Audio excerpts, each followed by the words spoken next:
Hello, Paul. Hello, Zahin. You too are number one and number two. David and Excalibur are nowhere in sight.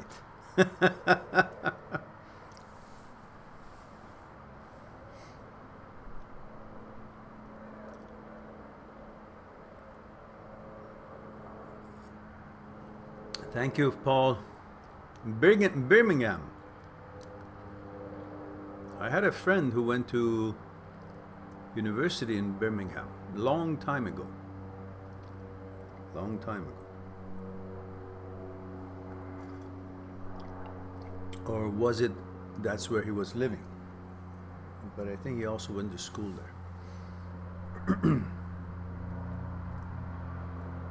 Yeah, you two beat Excalibur by, not by a nose, by quite a bit.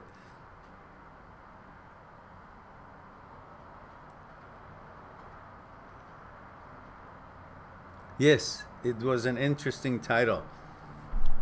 I thought perhaps that would also help attracting people to that video, which is very true and very helpful.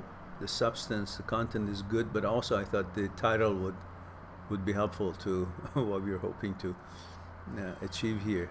The more exposure.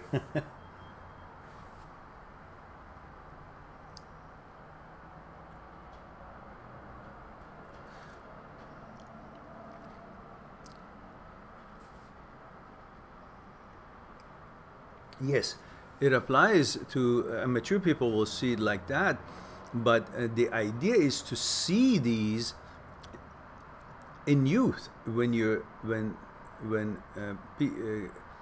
people are not that old or that mature, to be able to start that foundation that results in that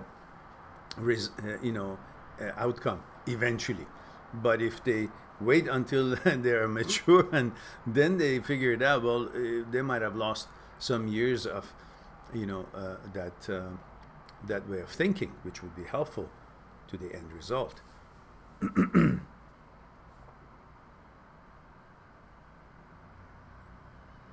Yes, that's precisely why I bring it out, so people at your age would get to know it, and then that would start the process when it's supposed to start.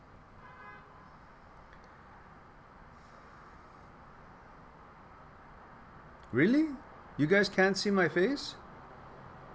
I can see everything okay here. What's going on? Can you guys do you have picture? Or is it just Zahin? Paul?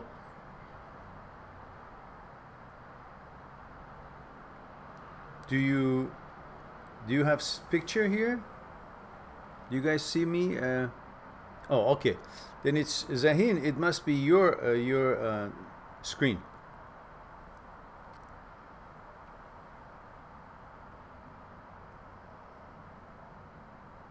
Yes, it is. But that's why it is the right time to have that wisdom, to think about it. Also, lots of young people think because they don't look in a certain way that they would have liked to, for example, they don't have a chance with the girl, or if they're a girl with the boy. But they would have to go beyond that to see where the real good looks, real attraction resides. And for that, these sort of short videos will be helpful to bring their attention to the reality and what really is attractive.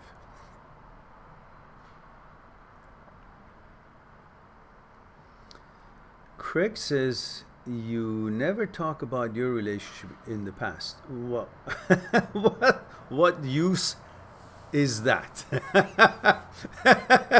Through all that past, the experiences and the what I've learned and accumulated is being expressed through what I share.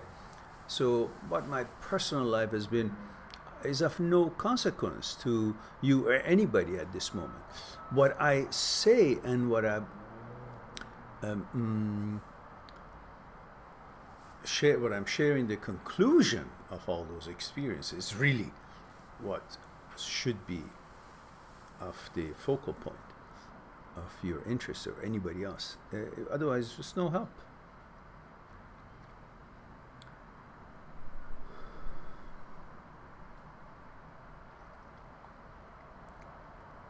Zahin says, okay, now I reopened. Now it's visible. Okay, yeah, good.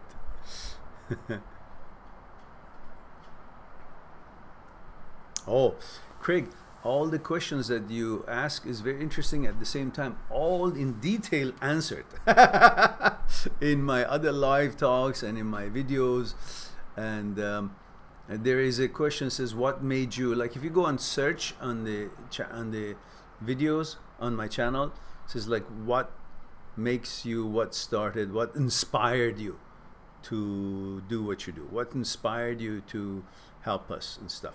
All that is explained in detail. What triggered you and all that. No, it's okay, it's not a problem. I just want to spend the time on questions that you guys will have, rather than, it's not about me, it's about you guys. But all that question that you asked, valid, and they're all answered among the videos and the live talks. So it looks like today we are hitting everyone an hour maybe later than I usually start, which could mean most people in Europe are now about to sleep. It's 2:14, so it should be 11:14 in most European countries. Where are you guys tuning in from? Remember our deal, guys? It was like, where are you tuning in from? How old are you? If you're a man or woman, which I can tell from your names here, but the part that where you're tuning in from and how old you are, of course, Paul, I think he already said 22. Zahin, I forgot. And Craig, is that the first time you're here? Craig says, could you please talk about size of the male organ? Are you serious? He says, I'm handsome guy but have insecurity about it. I feel a media brainwashed woman to wonder. I see. So your question is genuinely genuine, like you really have that in mind, right? Yes? Is that what you really want me to discuss? Which is fine. Okay. All right. Well, Craig, about what the media has created a hype about the size of a male penis, and that the girls like it big and all that. These are all real bullshit. Because in reality, and if you focus on the medical findings, all the length of a penis should be in order to be able to pleasure a woman is 2 inches. That's all. Because further than 2 inches, you pass the clits and there is no sensation where it's supposed to be for a woman. The rest of it is just what they have, the hype they have made just to create whatever it is. So you should have no reservation or shyness about anything about your penis, regardless of if it's 3 inches or 13 inches, whatever it is. It doesn't make any difference as far as the woman would like you, would love you, or would be enjoying sex with you. Now, for the enjoyment of the sex is all about the the foreplay, the attention, the emotion, the energy, the touch, the kissing, and all the rest of it. By the time it gets into the actual intercourse, most of the pleasure should have already been exchanged. And about if the girls like you, they will always like you because of who you are, not because of how long your penis is or how much money you have in your bank. The bank part they may know, they may want to know, they pay attention to that. But the penis, they really care less, because they know themselves that all it takes is just 2 inches, and the rest of it is all the artistic and the skillfulness of your ability to enjoy and share intimate time. And that's an art. Making love, it's an art. It's not just about the mechanical process. So therefore, don't even give a damn about what the media's hype has been about the length of a penis. This is all hoax. And maybe some people think, but once they actually experience this, it's all about the emotion, it's about the feeling, it's all about that moment and excitement, and really that size, maybe some people care, but it's not an issue that you should even think about. Just enjoy to be who you are and connect with the mate, with the girl that you like, and then you will see that she will be perfectly happy and satisfied if you guys attend to each other the way you should.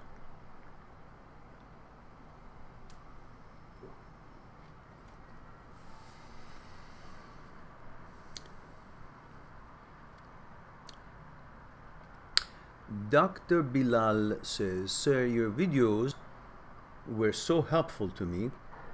I saw your some of your videos, and it helped me so much in real life." Well, great. I'm delighted, and I'm glad that you have enjoyed them and you find them helpful. Craig says, "Okay, thank you very much for the information. I appreciate it." You're welcome, Craig. Go crazy, go have fun. It's perfect, you're perfect, don't worry. Wow, what a concoction is this? Crystallized beet powder from Germany,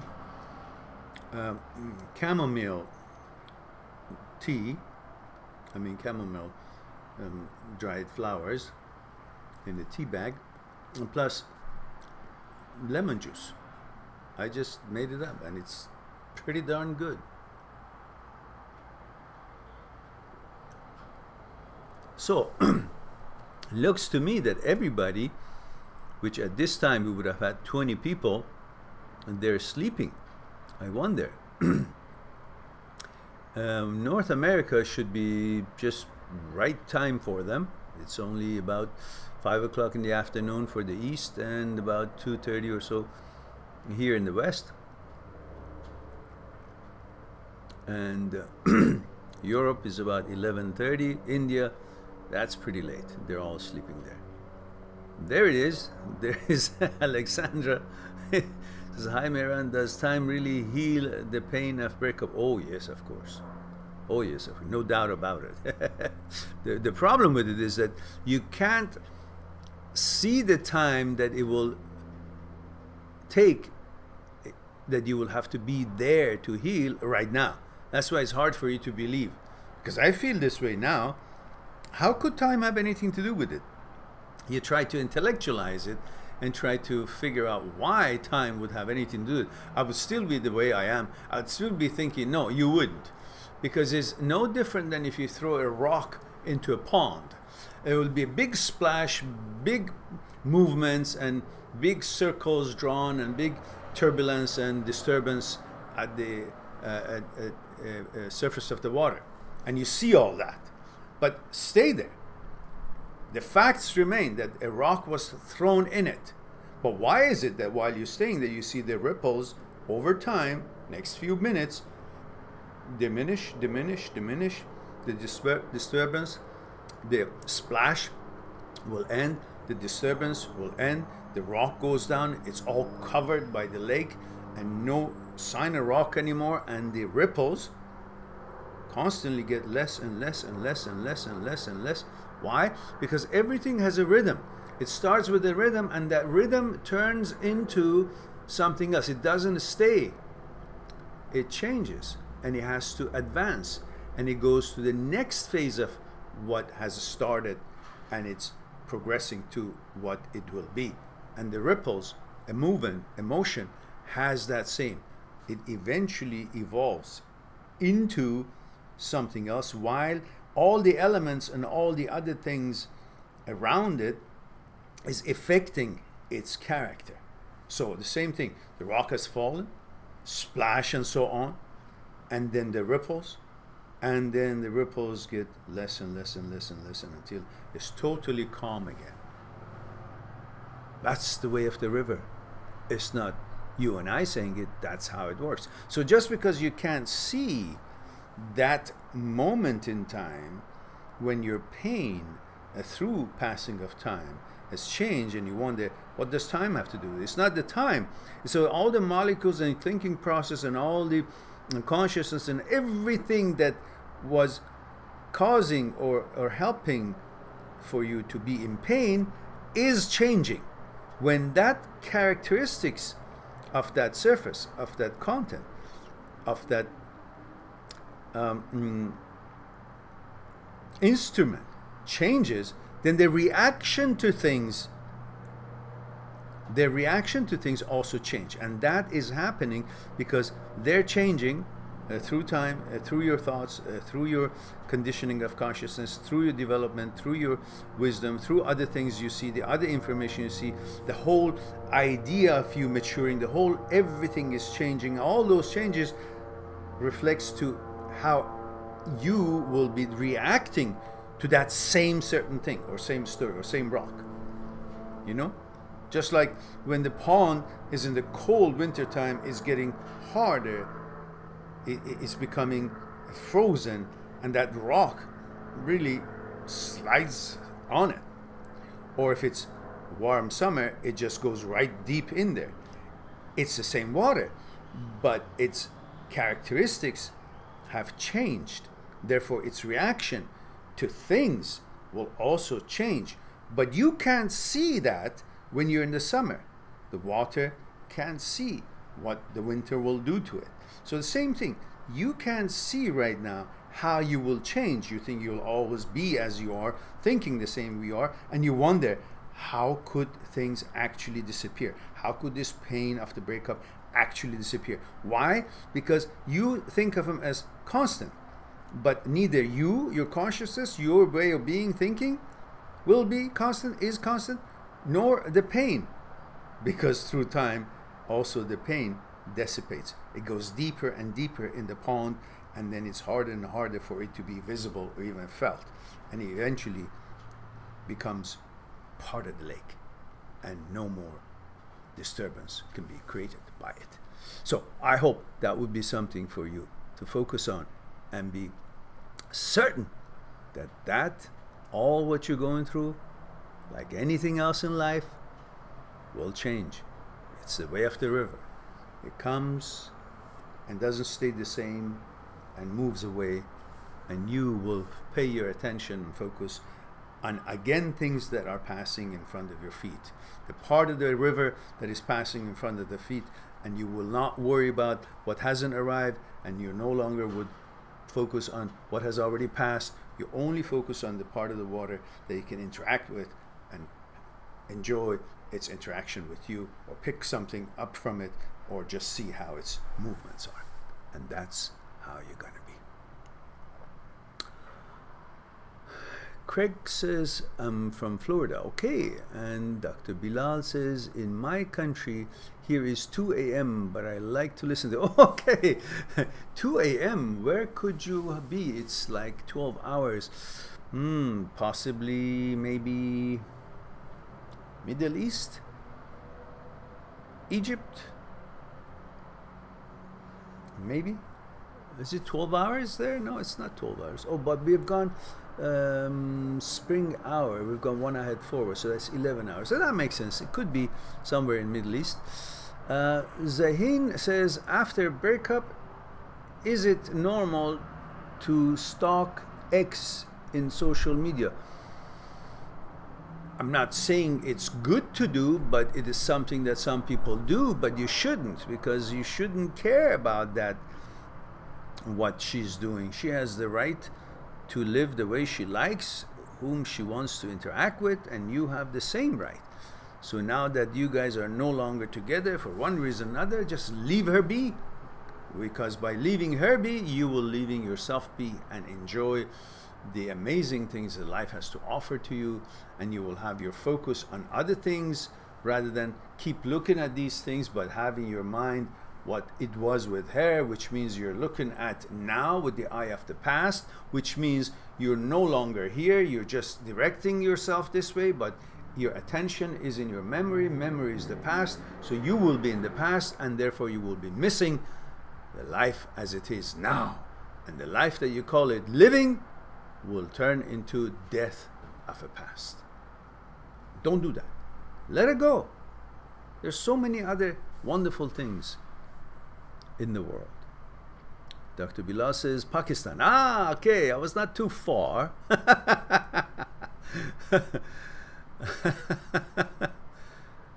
Alexandra says thank you very much, you're welcome.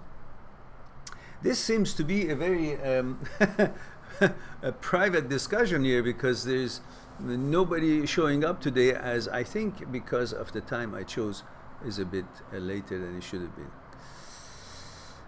Okay, now guys, before you forget, click on the like. Before you forget, we need exposure, and we need the algorithm of YouTube help us, and for that we need a like button. Any video that you watch, whether here live talk or on the channel, just make sure you do the like thingy. It's very important for us to be visible. We are not visible. People still find us by accident. While I was going through some of the just reconnaissance of finding out what is it that some other channels which you have told me the content is not serious and not helpful, it's just not even comparable to what we have here, but they've got hundreds of thousands of subscribers and so on. So I was just trying to find out something. Is there something that is special about them? And of course I concur with your views that you've all told me over and over time, that there was really nothing valuable that I could put my finger on, that wow, this is why they've attracted so many subscribers. But they all try to help, of course, but you know, it's different paths, and that's fine. For ours, I think maybe thumbnails could have something to do. Maybe my thumbnails are not, and perhaps the quality of the video. The live talks, of course, are on Wi-Fi, so its quality is not that great. But then again, I was hoping that people would pay more attention to content than just the thumbnail and so on. But perhaps these are some of the things that we can do. But in the meantime, we need likes, clicks, and we need sharing. The more you share these videos with your friends and your social media, that will help us, so we'll eventually be on the map and won't be found by mistake.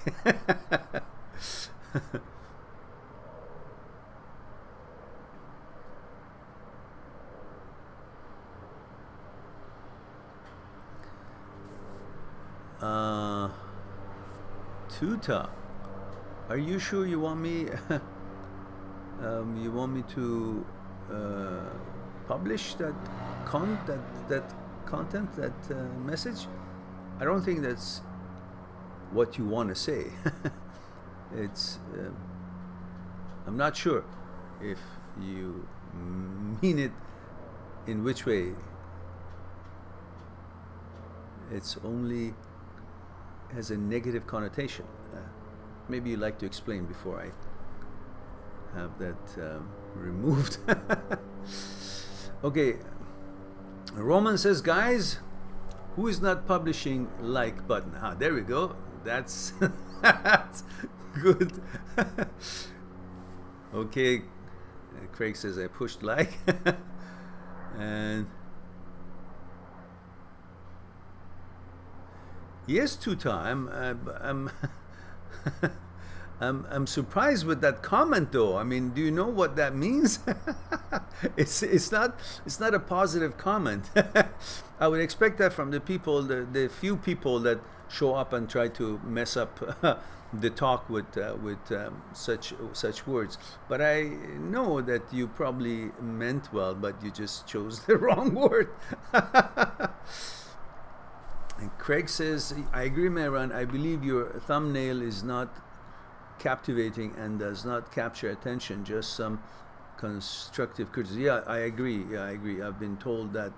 But you know what? It takes so much time to, and I don't really know exactly how to make all those big words to appear on the thumbnails. The biggest I can get is from what I can, what is it, the program that comes with with Mac. I don't know, it's Photoshop, not Photoshop, something. Anyhow, it doesn't help me to get the same kind of quality that you know, could be better. I'm thinking maybe I just change all my thumbnails to the picture that we have right here at the beginning of a live talk, you know, with the two medallions are there and my picture. That's it, because it's very sharp and very clean and clear. And maybe I'll just take the and just let them see that unified, so that brings the attention, and then they can look at the title. I don't know. I hope people are looking for content. At least that would give us a heads up, because we have now about 1,000, almost 1,000. We're not way over 800 videos, and the contents are. I agree. I have to agree. It's quite good. It helps. It's made life-changing effects on people's lives around the world, and all the comments are really nice and good and positive and appreciative. So we're just not visible, and whether that's thumbnail or whatever it is, we should, as many of you have said, we should have had quite a bit of subscribers. Somehow we are not visible. We will figure it out. Craig says, keep in mind that most people nowadays have short attention span, and sometimes with bright colors and big words, etc., will grab the attention more. Yes, you're right. Absolutely, absolutely, absolutely.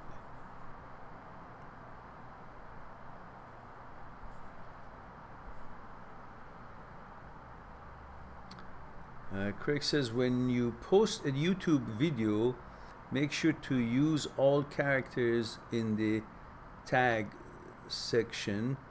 It's more likely to show up in people's algorithm. Yeah, I've actually spent 3 hours last night, 2-3 hours, just to revise tags for 60 videos, the last 60 videos, just to see the differences. And I paid attention to some of the teaching videos on YouTube that talks about how the tags should work, and I think I'm right up there. All of them are not that bad. They're pretty good actually, but still.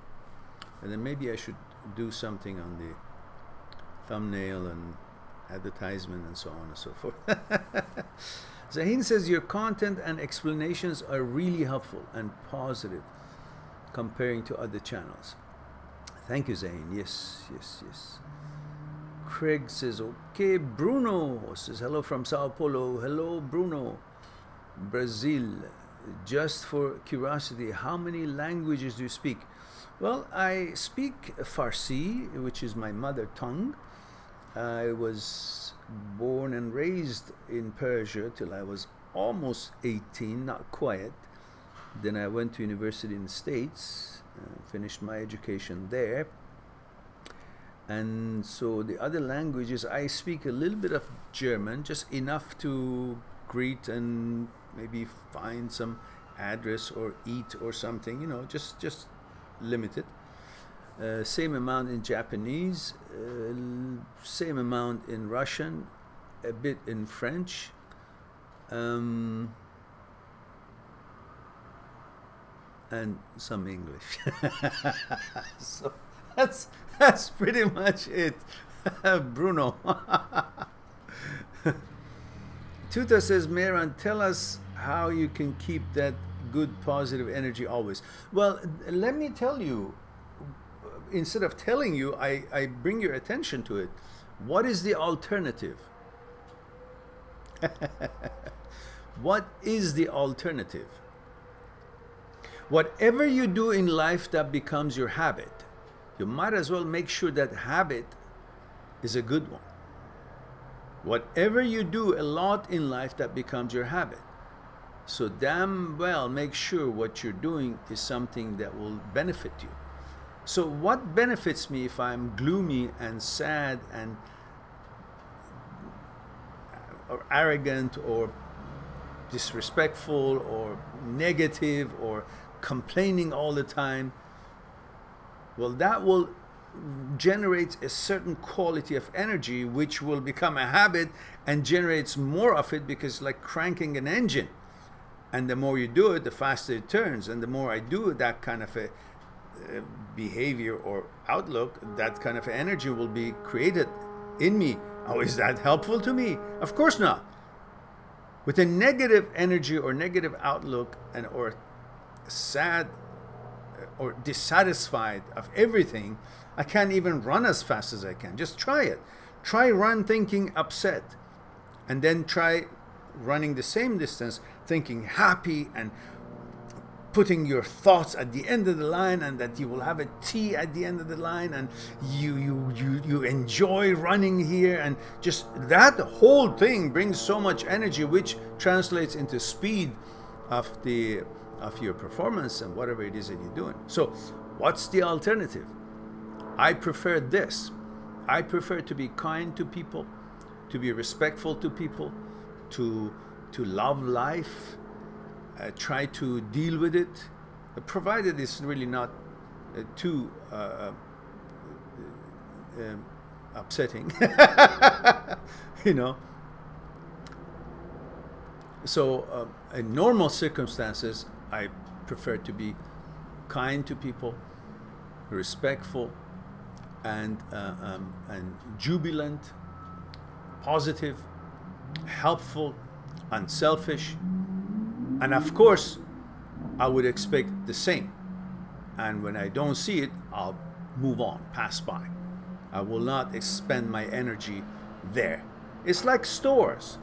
You will spend your money in a store that is respectful, it's got good quality products, the prices are good, and reciprocating with your attitude and energy. People are the same.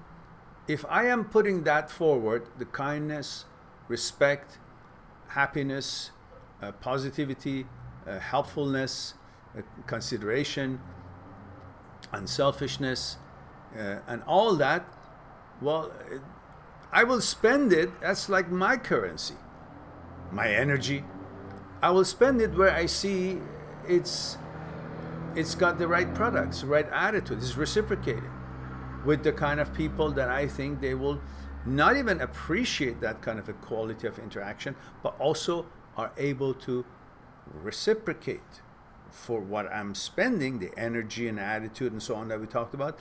I will receive similar.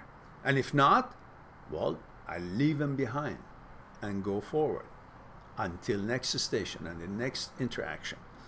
So that's why. Otherwise, this is the heaven and hell that we can create right here.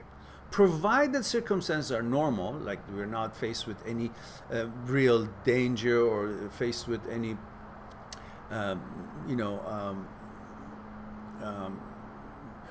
hazardous situation, or any kind of big health matters, or disasters of that kind for ourselves or family. If it's a normal situations, one would say, what's the best way to enjoy this normal situation, to deal, interact, negotiate with this situation? Well, obviously, you will feel much better coming from position of power. Position of happiness brings good energy. Position of strength brings good energy. Position of unselfishness brings good feeling, good energy. All of these not even just helps the people that I interact with, it also helps me to be stronger and happier and enjoy that interaction. So I hope that is something answer your question. Alexander says, please speak a little bit in your native language. That's neither here nor there. It doesn't do anything for you, Alexandra. You're in Japan. You have a very good culture there. Alexandra, are you Japanese actually, or you just live in Japan? I think you may have mentioned that. I know how to say Hajimemashita. Watashi no namae wa Mehran desu. Omu ni kakarete ureshii desu.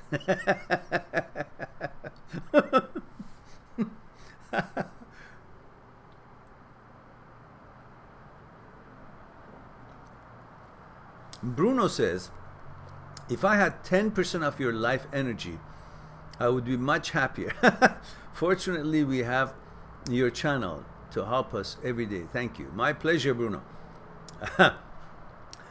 But you know, guys, in fact, in confirmation of what we just talked about, that whatever you do becomes your habit, well, this is how I was ever since I was a kid. Always this way. Trying to be positive, trying to be helpful, trying to be smiling face, trying to see how I can react to normal unpleasant situations with a good energy. I remember when I was a kid and for some reason I was scolded, or some reason I was, you know, I had some kind of a maybe something that didn't go the way I wanted to go, and I was crying. I remember that. I was a kid. While in the middle of crying, you know, I decided to go in front of the mirror and see how powerful my mind is. And I said, right that moment that I'm crying, I'm going to see if I can smile. And sure enough, I changed the whole crying, the tears coming, and I was smiling. And then right back to crying. So I could see that, you know, at that age, I didn't read it anywhere. I didn't learn it from anybody. I just thought the power of my mind should have a lot to do with the way I'm actually reacting or acting. So I learned that at the time I cry, I can change that to laughter. Again, provided that this cry is for just regular stuff. And that's how I grew up. I always preferred the better energy, happier energy. No malice. I was never jealous about anything, anybody. Still am not. Can't understand that concept. I was always, regardless of how much money I had or didn't have, what I had or didn't have, what somebody else had a toy and I didn't have, or what they have. None. Never had any. The concept of jealousy didn't make sense to me. It wasn't even in my thoughts. Never, ever. And so I grew up with this, and I think whatever I kept doing it became my habit. So the more I did that, the more it shaped my character.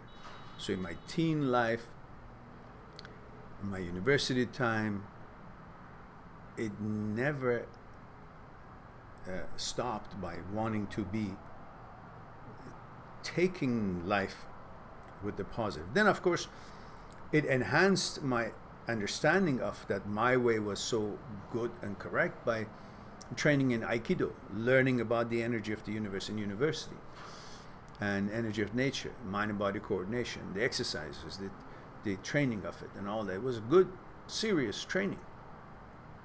And then constantly, all through my life, all the adventures and all the things that happened in my life, and I dealt with it. It all went and benefited from that same philosophy of powering through with positive energy and doing my best at the time of the worst times of my life, which I've had a few. I simply resorted to the only thing I knew, the power of positive thought, oneness with nature. There was no other thing that I could try. There was no other knowledge that I could even think of other than oneness with nature, oneness with the universe, and trying to draw that power, becoming one with it, and use that power to negotiate, to help whatever the situation I was facing with, whether for myself, for my family, whatever it was. That was the only way I knew, and I had accepted that's the only way to be one with the power of positive key energy of the universe. And up to this day, at this age, obviously I'm not as energetic as I was at age 20, 25, 30, or 40. But the attitude has stayed because it is the only thing I know. It's been conditioned in me through all these years, the way I have done. It's turned into a habit. And what you see here, as much as I enjoy it, it takes no effort because it has become a habit. So make sure whatever you do, that enough of it that becomes your habit, make sure it's a good thing, so it will serve you a long time when you need it, whatever it is. So hope that, Bruno, that was something to respond. Tuta says, thank you very much for this answer, Mehran. You're welcome. Alexandra says, no, I'm from Romania. Oh, but I wish to move in Japan in the future. Oh, so you're not in Japan. I see, I see. Somebody was in Japan. I'm totally mixed up here. Craig says, don't you think a big part of your positive attitude is due to the upbringing brought upon you by your parents, whether it was conscious or subconscious? No. My father was a great man. I loved him so much. And so I loved my mother so much. And I'm grateful for how they treated me. They raised me all with honor, respect, kindness, warmth, knowledge. My father was a lawyer. He had a PhD in law. And I learned a lot from him. And the older I got, the closer we got. He was always good to us. Provided everything. But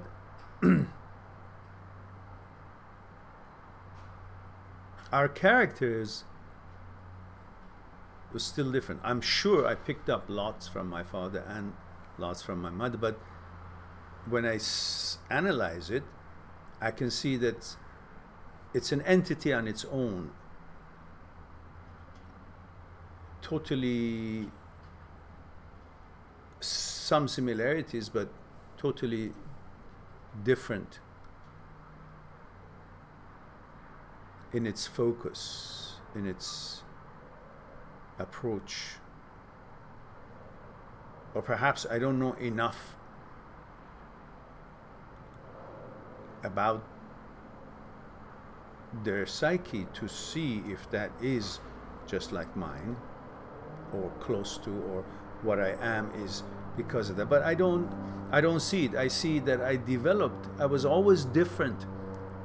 I'm sure everybody picks up from their parents a certain amount, but in my case, it was I was different. I always had this different than either one of them. While I learned so much from each one of them. No, it's not about the upbringing.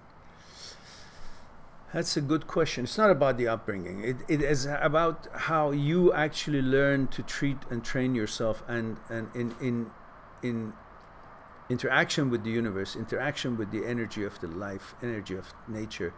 You learn. Let universe, let nature become your teacher as well. No. So the answer is no. while there's so many other aspects of my life I learned from my father. I enjoyed his knowledge and his expertise, and we had discussions about different things in life, and I picked up lots, and I'm sure I picked up lots from my mom. But again, I can see it clearly that it's totally me in a whole different direction, while still picked up lots of wonderful things from my parents, as everybody does. So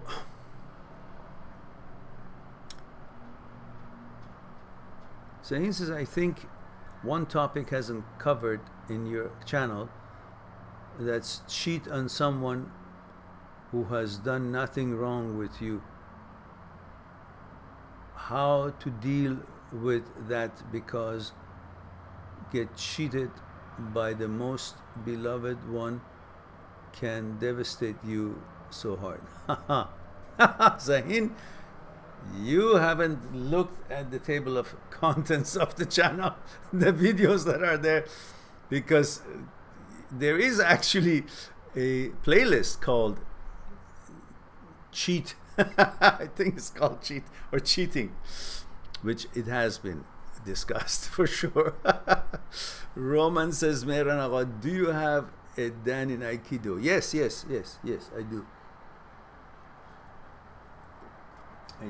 I taught Aikido for I don't know, over 35 years.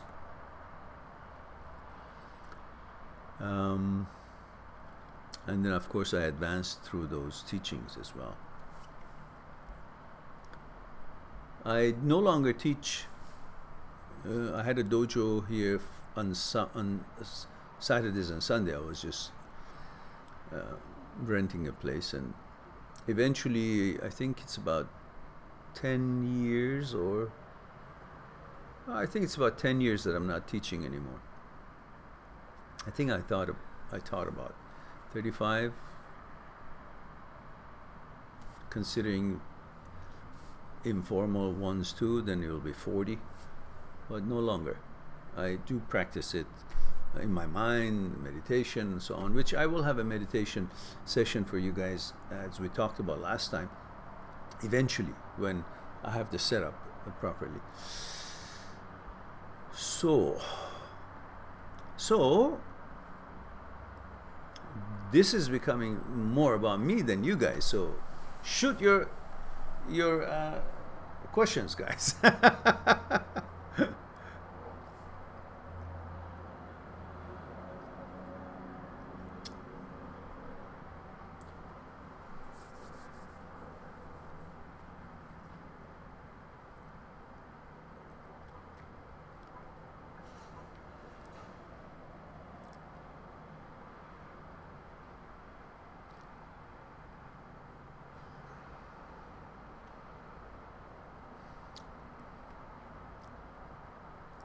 I just uploaded a short video, about 3 minutes, how to become handsome, which I don't know if you guys have seen it yet or not. Joanne or Jen? It's 2 words. Hello, best Mehran. Hello, dear. Remember, tell me where you guys tuning in from, how old you are, and you're a man or woman. That helps me to know who I'm talking to. And how do I pronounce your name? J-E, then next word E-N-N. J or J-N, or is it just short for something? Ah, Sweden, that's why. So I should now try to see if I can pronounce that. Jan or Ya?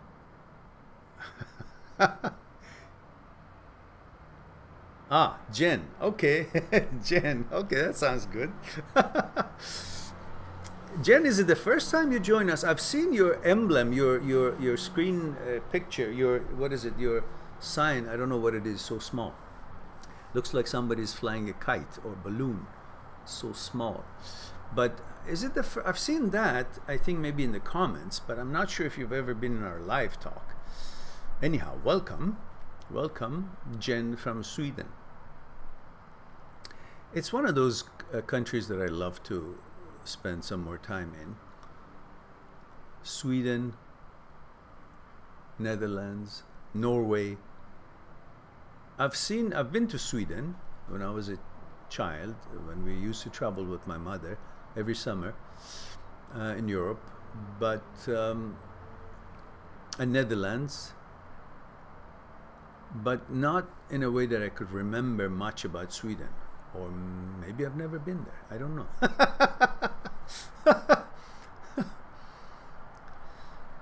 So, Craig says, I have no friends. I enjoy being an introvert.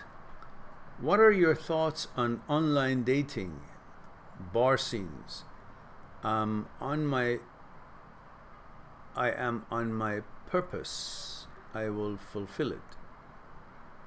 I don't think online dating, online dating. Well, I don't really know how effective that is. I guess for younger people it works. I don't know much about it. I don't know. I just think that online dating, unless you really see the person and then see how you interact with each other and how you interact in real life, then just talking online is not dating. But if you mean finding someone online and then going out, well, it's another way of finding, but the rest of it is the same. It's like you meet someone and you're interested because of the aesthetics or physical attraction or presentation, and then yet it doesn't mean it's all over. You still got to get to know each other, see if that attraction is going to have a component of bonding on consciousness level. Otherwise, where does it go? It's just skin deep and eventually breaks down, because what holds a relationship is not the physical attraction, because that's only good for so long, and when the novelty runs out, when you guys become intimate and have sex, and eventually that there's no mystic there anymore, and then now you see where's the substance, because eventually what has a relationship with is not your bodies. The relationship is between the consciousnesses, you, and you are your consciousness, your center. So if you don't have bonding or understanding or compatibility in your consciousness, it's never going to go anywhere. That's why you see so many couples who are, the woman is so gorgeous and beautiful and the man is handsome, yet they get divorced or they don't, it doesn't work. Why? Because the relationship is not between the physical part of the entity, is between the consciousness. And so you gotta understand if you can bond on consciousness level.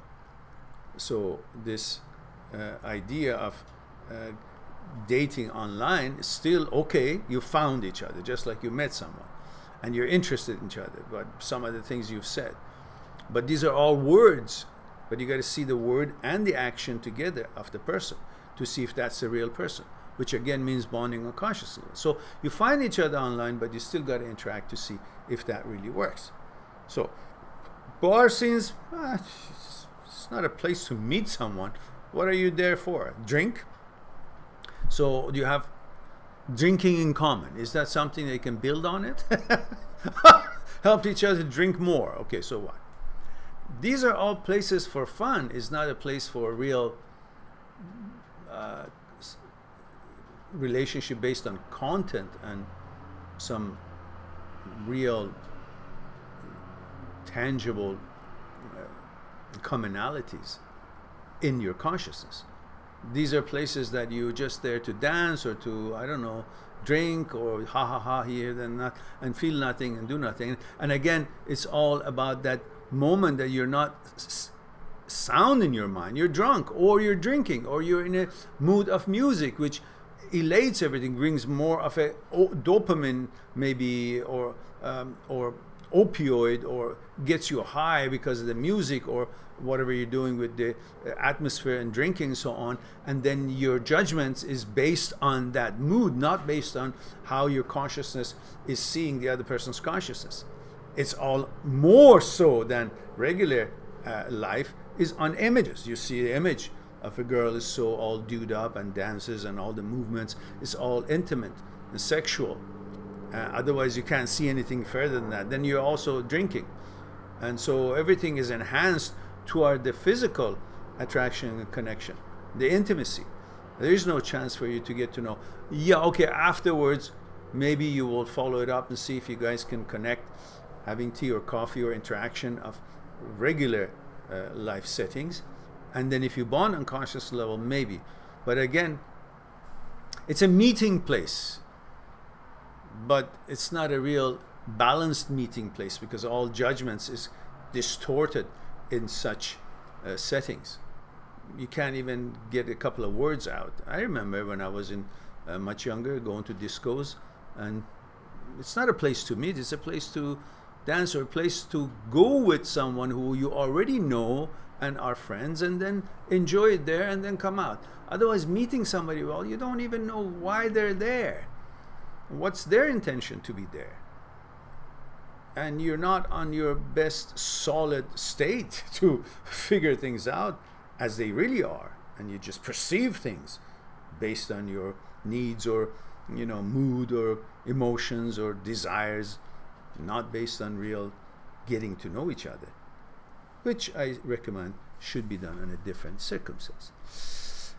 Anyhow, now let's go and see what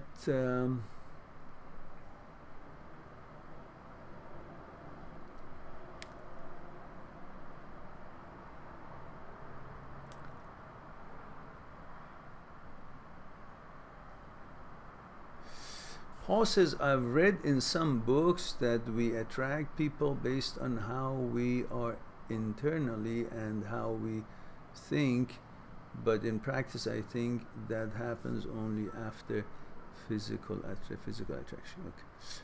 What do you think? Okay. I think I just discussed something that covers that as well. Jen says, yes, you've answered my comments in my greatest sorrow during heartbreak before. I appreciate it. I've followed you a long time. Sweden is nice during summer. Yeah, I am sure. Jen says, I currently haven't dated since a half a year ago. I focus on taking my bachelor degree in 2 months. Good.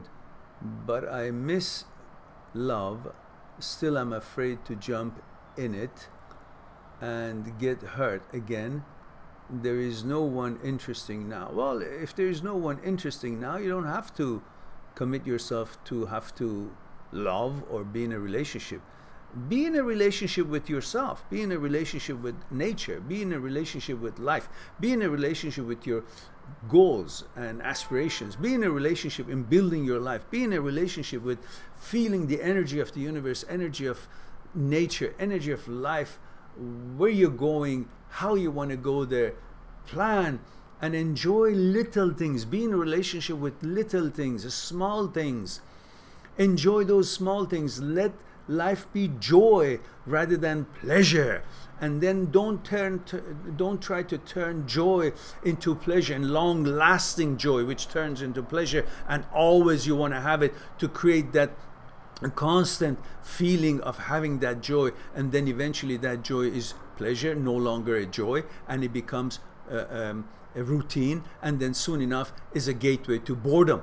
So don't focus on big things, focus on little things. Have a little tea here with maybe a cake if you like, maybe a little tennis game there, maybe a book you read in library you like, maybe a walk by the ocean, maybe a movie that you like, maybe reading something that you like, maybe a couple of new friends, maybe just small things. Focus on small things. There's a lot more small things that you can bring joy to yourself from than waiting for some big things.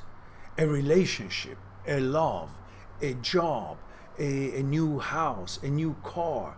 These are once in every long time. And if you want to wait for them until you feel good about yourself, then life is pretty much gone. Enjoy every bit of your day by focusing on lots of little things that brings that jubilation, that happiness, that key, that energy, that oneness, flow, imagining and feeling the flow of positive life. On that note, then you will be always happy because of all these little joys, and then you will not be impatient, and then when you meet someone, you're not desperate. You're already having fun, you're already happy, and then that happiness will also is extended out of you and attracts actually more of quality people. And then when you meet someone that you like, you're solid, you're content, you're confident, because you've already figured out how to be happy and joyful with all these little things that we just talked about in life. And then you have a better chance, more patience, and not so desperate or so excited. And you will see and assess the situation properly. And then you decide if that candidate is good enough for you, meets your standards, and you go slow, just like when you enter an ocean. You don't go jump right in. Well, how do you know if there's sharks in there or not? How do you know how deep it is? How do you know if your feet still reaches the bottom or not? But if you go slow into the ocean, you will see if there's enough waves or not, if it's calm enough or not, if your toes are still touching the bottom of the ocean or not. As soon as it gets too far, you just slowly come back out and still be where you can reach the top. You assess. You don't jump in. And for that not to do, when you meet someone, you gotta create that mood and joyfulness, which comes from little things in life. Pay attention to life, which means be with the moment. Don't be in your memory.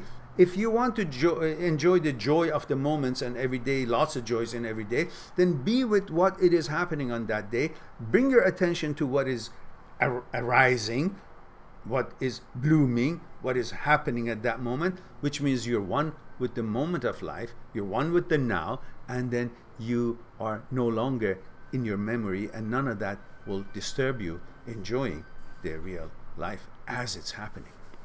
And that creates a solid happiness in you, and that becomes your attitude, that becomes your conditioning, that becomes your natural way of being. And when you meet someone, you're meeting them with total calmness, relaxation, solid, and you enjoy, and you'll see how to assess it properly. Now, let's see. Oh, she had another section. She said,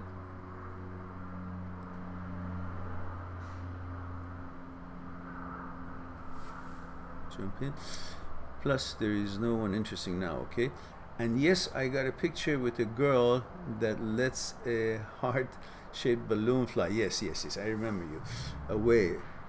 But she doesn't really want it to fly away. It's just that love leaves her.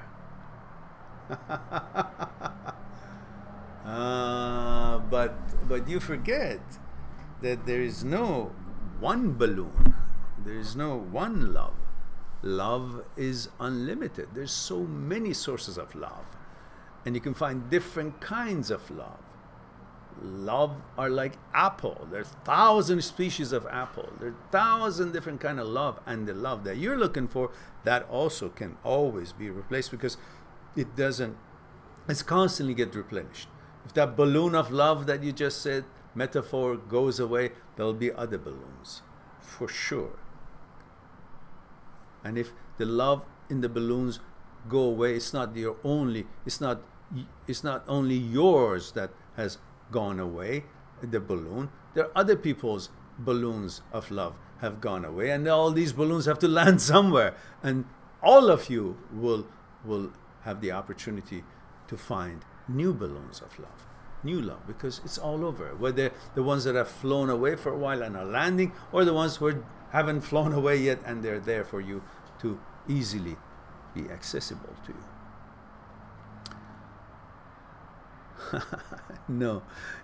And the fact that it's a story of my life until now, at least, well, that is until now is the key word, because story of life is never written, is being written as life goes on. So what you know how it's been doesn't mean that how it will be. It's just how it's been. So be it.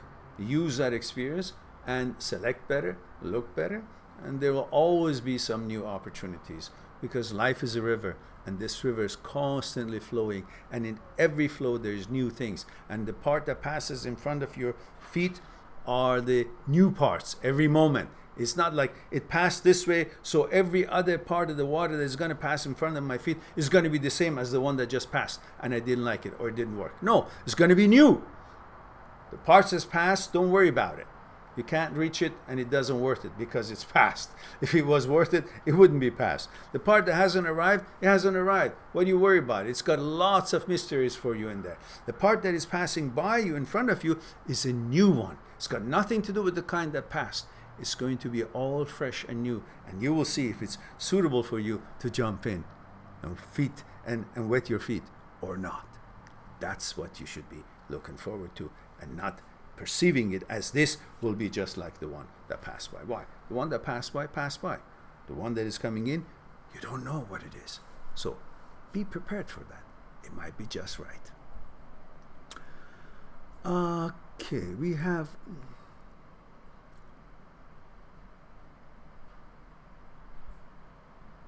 Jan says, since I'm 29, I get stressed to meet the right one, but I don't know how really.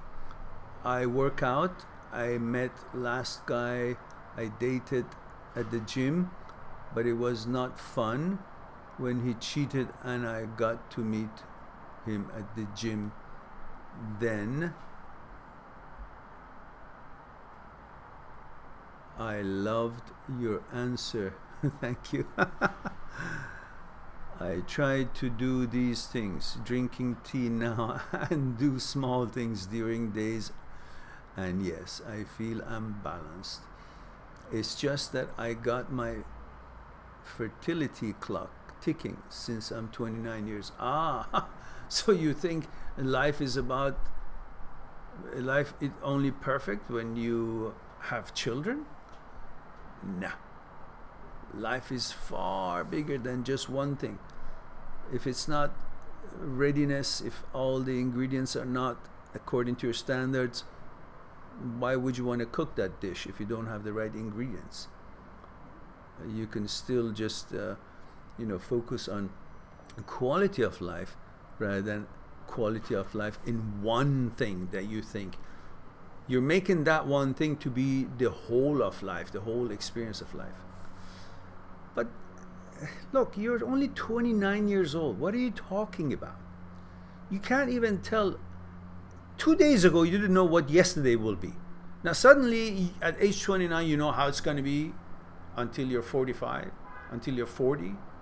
I mean, that's how long, women can wait to have children these days. 38, another 10, 15, 10, 12 years. And now with technology, it doesn't matter really. 29 years old. How do you know that tomorrow you won't meet someone? How do you know that 2 years from now you won't meet someone?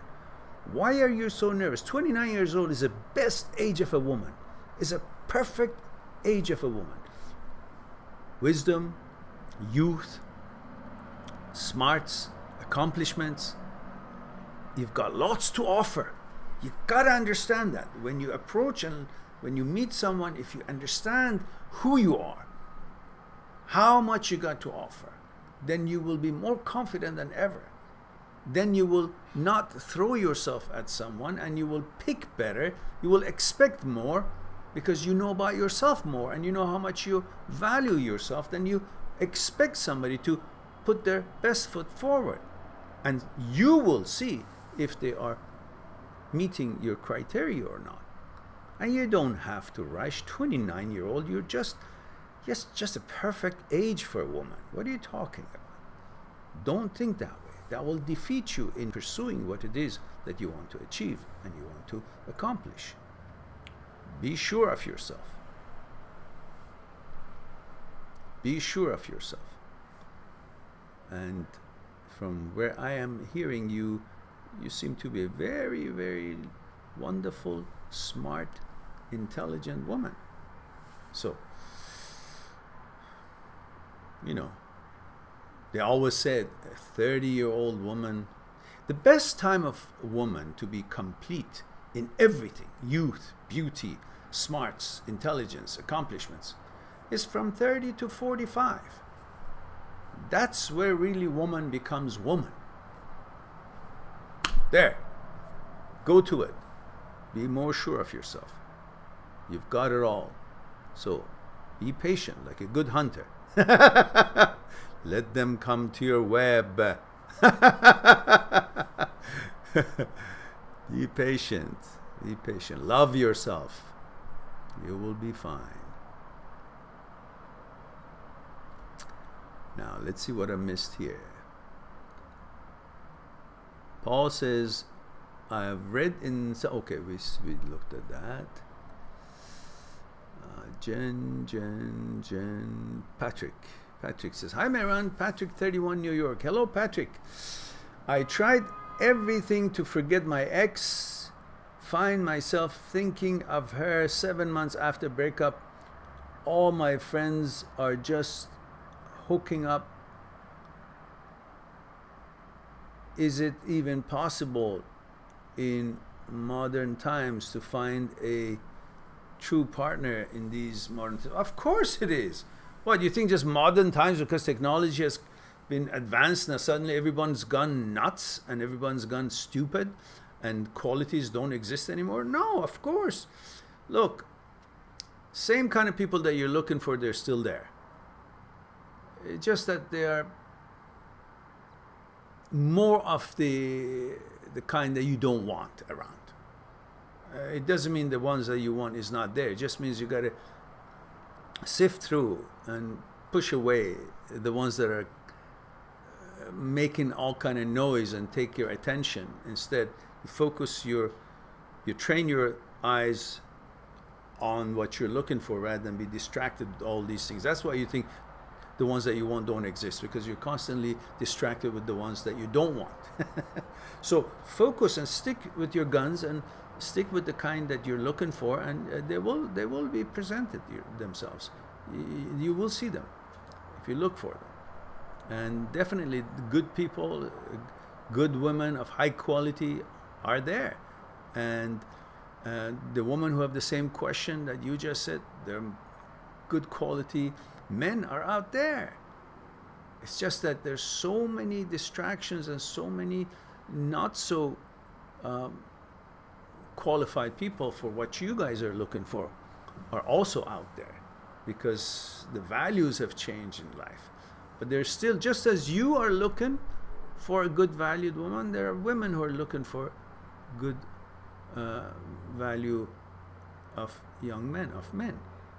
And nothing is going to substitute the kindness, respect, being cordial, being thoughtful, being unselfish, being kind, having class, manners, morals.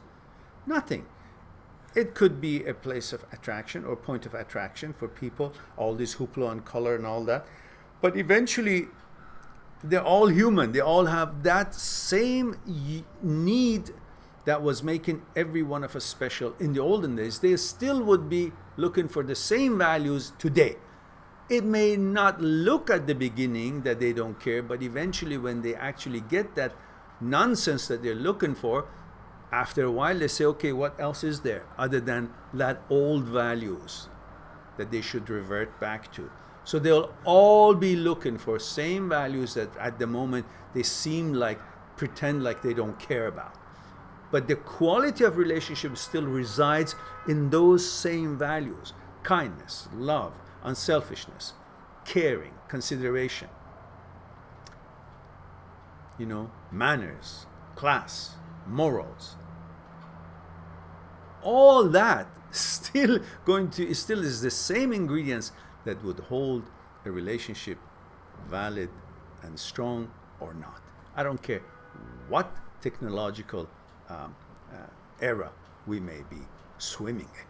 So don't be fooled by all these hooplas and I don't care and all these la la la bullshit. Still everybody looking for quality, looking for kindness, compassion, love, honesty, honor, manners, morals, every one of them. And the ones who are not looking for it, they're not finding a good relationship. It's not there. It's a pretend. Just because you see two people are walking together hand in hand, It doesn't mean that they're a good couple or enjoying their lives. Maybe they just had a fight and they just made up, and they're going to fight again 2 minutes later because their consciousness is all fucked up. Because they haven't focused on building themselves. They've been focusing on what is expected of them. What flow they should be swimming in. And it's not their flow, it's just a flow out there. But when you focus on your consciousness, how you're put together, how your thoughts coming from, where are they coming from, what's the relation between your thoughts and consciousness, how is your conditioning put together, what is the fear and ego and desire have to do with the way you act and feel and react in your daily life, and who you have become. Who are you? How do you know who you are if you don't know these things that I just talked about? And once you get to know all that, then you see what your needs are is nothing but understanding each other's consciousness, being loyal to each other, kind, unselfish, have manners, class, morals, compassion, love, kindness, caring, being cordial, reasonable, communicative, understanding. That's it. Doesn't matter what else is going on. None of them will work but coming to basics and what's really make things hold together and make things work. So, what was the question? I forgot the question. So now,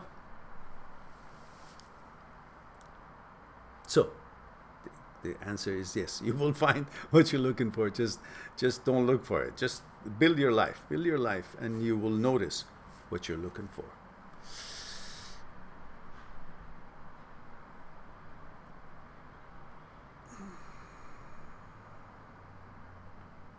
Tuta says, let's see. Tuta says, oh, what happened? Oh, Jen has another. Let's see, it's a continuation. Jen says, I love your answer, thank you. I try to do these things, drinking. Oh, I see, we read that one. Okay, Tuta says, can you tell something about how to recognize when partner lies to us, like some red flags? No. You know, people can lie. The fact is, it'll always be known after they lied. So, because you always put their actions with their words, and then you know if they lied or not. So people can say lots of things, but if their actions don't complement their words, then you know it was all bullshit. Simple as that.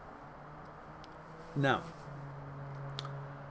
guys, don't forget to push the likes. We need the algorithm to work for us. So any video that you see, please share them in your social media.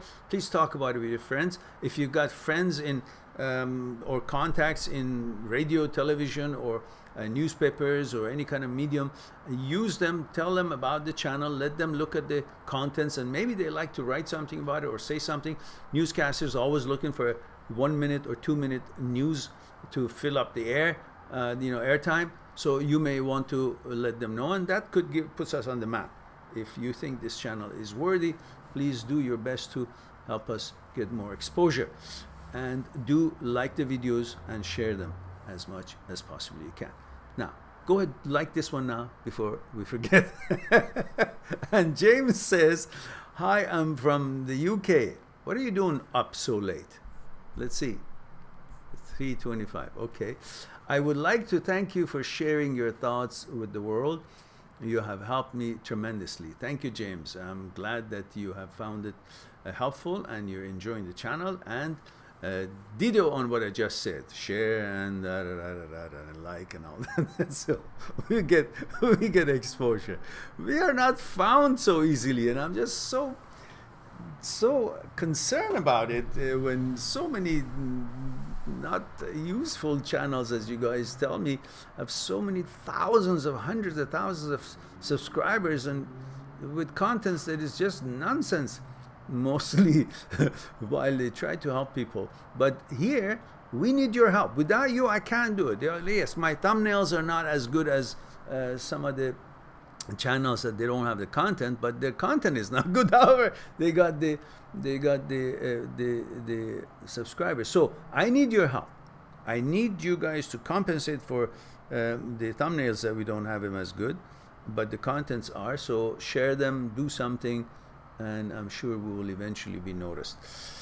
And Jen says, you make me smile. It's true. There is other balloons. Thank you.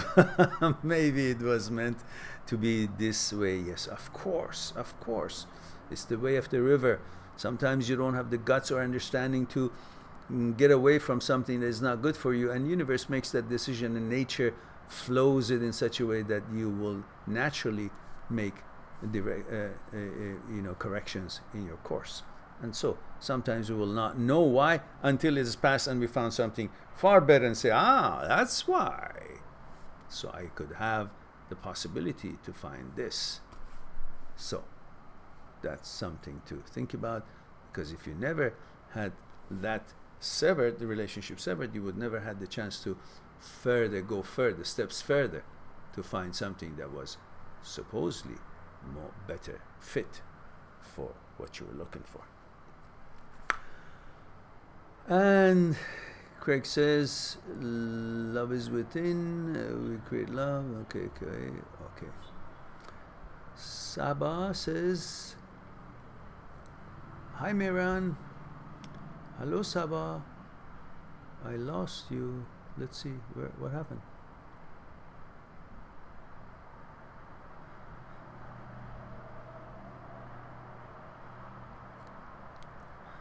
This thing jumped as soon as I touched it. Oh, Saba.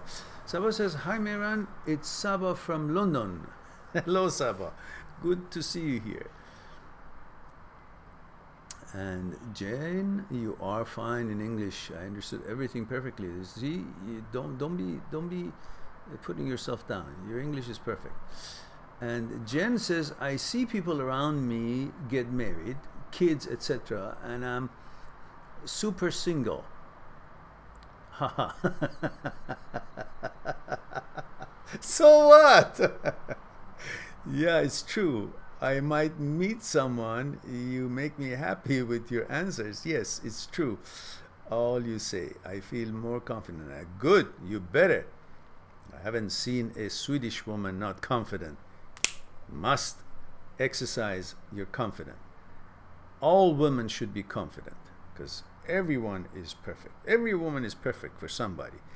And if you understand that when you might see that something didn't work, but you should always remember that you are perfect for lots of people in the world. And among those, one of them will eventually be the one that you're perfect for. And so knowing that will give you the confidence, because everyone that you meet, you should think, I'm perfect for someone, so I'm perfect. With that confidence, you assess them.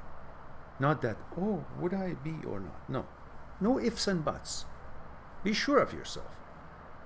That's what people respond to. Confidence. Okay, now, Paul says, do you think if I don't have a job at 22 years old, it's too late? Too late? What do you mean too late? When did you expect to have a job? At 15? This is the time you're supposed to begin to look for jobs. Simple. No, what do you mean too late? Go, don't be unreasonable. Live. Go find a job, enjoy yourself, and build your life. Got the whole life ahead of you. What are you talking about? I feel bad that my parents still provide for me. Well, so what? As long as you do your best and be conscientious about it, have that in your plan, and actually take actions to make that come together and find a job, then it's okay if they're helping you out. That's good. It's better to have parents to help you out. What did you want? You don't have a job and then not parents helping you out either? So if you really care about it, focus and double your efforts to find a good job and start somewhere. Start somewhere. Don't look for that best job of your dream. Don't look for that right now. While you want that and look for it, but take some opening jobs that could possibly open the road for another better job later on, and some experience, you get some money, you bring, you feel better, and then you continue looking. But don't wait until that dream job comes along. Just take a job that is suitable, and then in pursuit of experience, and that dream job eventually will show itself. Jen says, thank you, dear Mehran. You're welcome, Jen. You make me feel calm and more sure. You should be. 29-year-old woman, what's there not to be calm and confident about? You're getting your education all done. You say you go to the gym, obviously take care of yourself, your health, and your fitness. What else could a man want? And a compassionate, intelligent, kind, excited, interested in a good relationship. You have all the ingredients that a good man would want. If you haven't met one, because that means they're not good enough for you. So hang in there. Carry yourself well. Head high. And always dress nice and be sharp when you go to do your business. Not about dress nice for people to notice you. No, when you dress nice, you feel that you're worth a lot more than you think you do. And when you dress nice, you respect yourself. You feel good about yourself. When you feel good about yourself and you respect yourself and you look good the way you like to look good, you can be damn sure that's extended outwardly and people feel that about you too. And then you will have a better experience on that day. It's not about finding someone or not. You're not dressing up for them. You're dressing up for you because you're worth it. And if you think about that and that way, that's how you treat yourself, then others will also respect you the way you think and you know you deserve. So enjoy your life. Live for yourself and the others will gather around. Respect yourself, the others will respect you too. Now,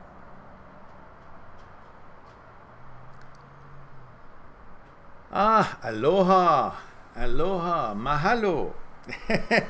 Kalani, good to see you.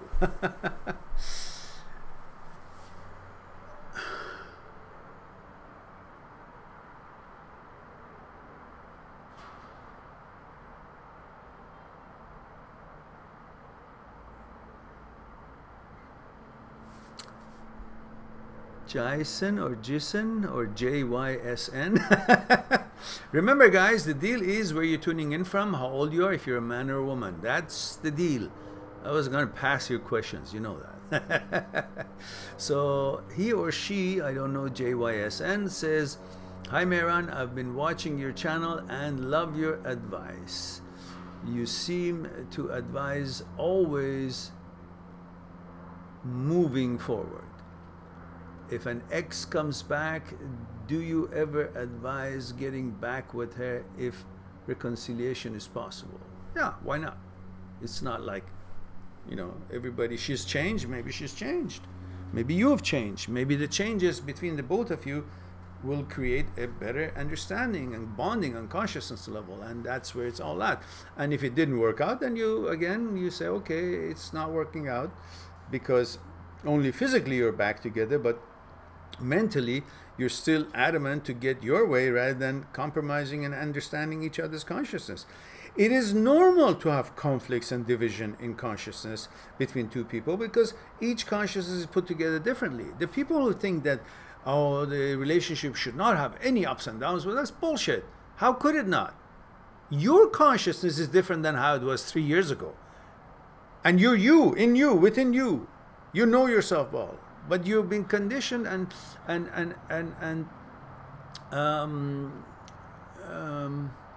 interacted with new things and different things, and therefore your consciousness has been affected differently, as from 3 years ago to now. It's been some modifications or some changes or some new values or some new way of looking things, and then you expect somebody else who comes totally from different background, different family, maybe different city, maybe different culture, maybe different everything. And then it should be just like yours? It's impossible. Nobody's consciousness is the same as the other person. Therefore, conflicts and divisions is natural in a relationship. Now, of course, if it's becoming to the point that neither one of you really want to take the energy and time and to understand each other, well, that's when you guys separate. But divisions and conflicts are there. But how you deal with them is, and how receptive you are in solving or resolving those differences, or at least seeing the differences and understanding those differences, is what makes a relationship work or not. Otherwise, every relationship really, if they're supposed to be, it's about the differences, they should all just break up, because there are differences always there. You know, even if you've lived together for 20 years, there's still differences there. Because each person's center, each person's thoughts, consciousness, fear, desire, and ego is all having different movements, and their motivation for movements and change is different. They're affected in different way to different limits. You know, if you're a wall and a tennis ball is thrown at you, it bounces the tennis ball at a different velocity and different direction depending on the angle, and it flies back differently and a different distance. But if you're not a wall and it's simply a trampoline or of different material, then the same tennis ball is going to bounce differently. So everything that you're being affected or experiencing in life is going to, or interacting with life, is going to affect you, and your response to it is differently, and so is somebody else's the same. So all that means that there's never going to be the same consciousness, always going to be different. So can you guys still see me? Because I can't see myself here anymore. It says an error occurred. Please try again later. So I don't want to I just want to make sure you guys still see me before I finish my questions here. Now,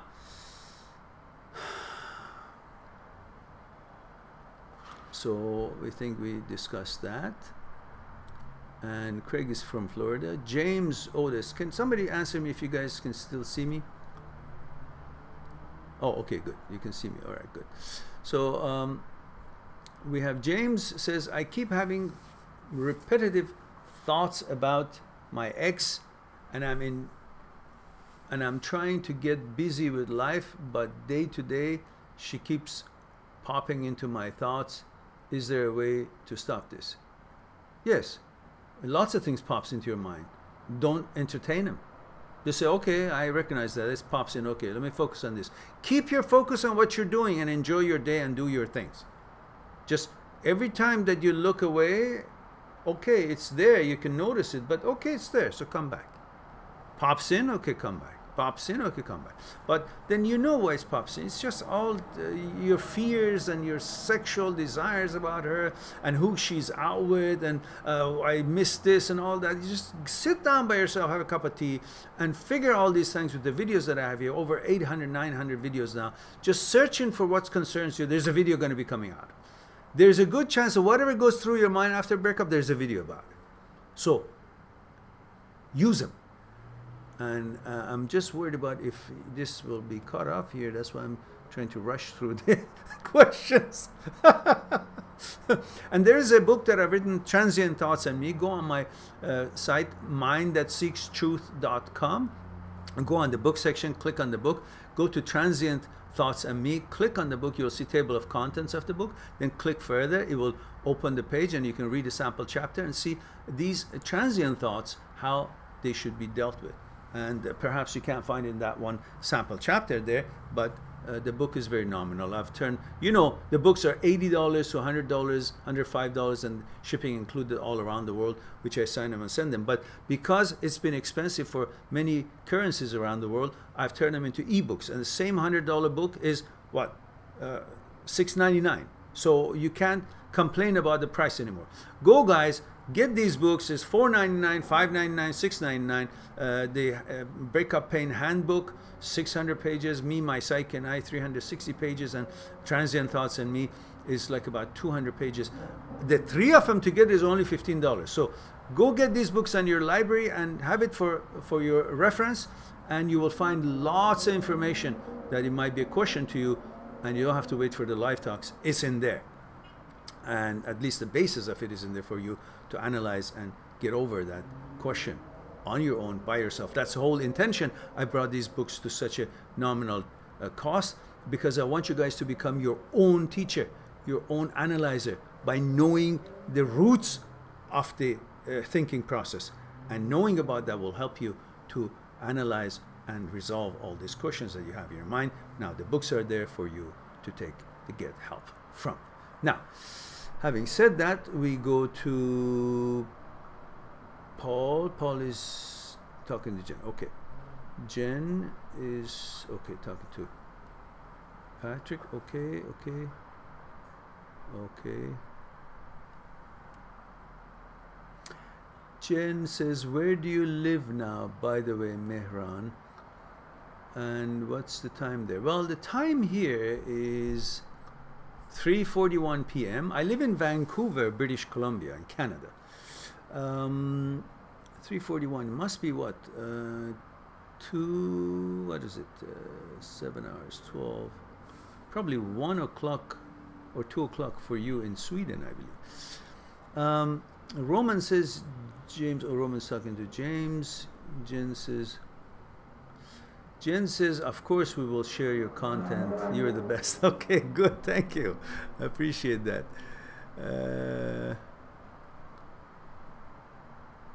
And Alper says, hi Mehran, I'm Alper39 from Istanbul. Buyuruz Alper. I've watched hundreds of videos on such topics on those popular channels. None of them make me stay up at 1:30 a.m. to watch them live. You're very special. Okay, then there you go, guys. We have our testimony, and I will read that again for the ones who didn't listen. Alper says, hi Mehran, I am Alper39 from Istanbul. I have watched hundreds of videos on such topics on those popular, in quote unquote, popular channels that they have lots of lots of subscribers, I believe he means. None of them make me stay up at 1:30 a.m. to watch them live. You are very special. Well, thank you very much. It's actually helps me to understand, because I was trying to figure out what is it that people constantly have subscribed to channels that really is different content. And I couldn't understand why we don't have that many subscribers, while our content, to the witness of all our subscribers, and so many of them, it's so good. So now it's good to hear that from you. I appreciate that, Alper. Okay, good. We see you loud and clear. Okay, so I guess I don't see myself here, otherwise you guys see.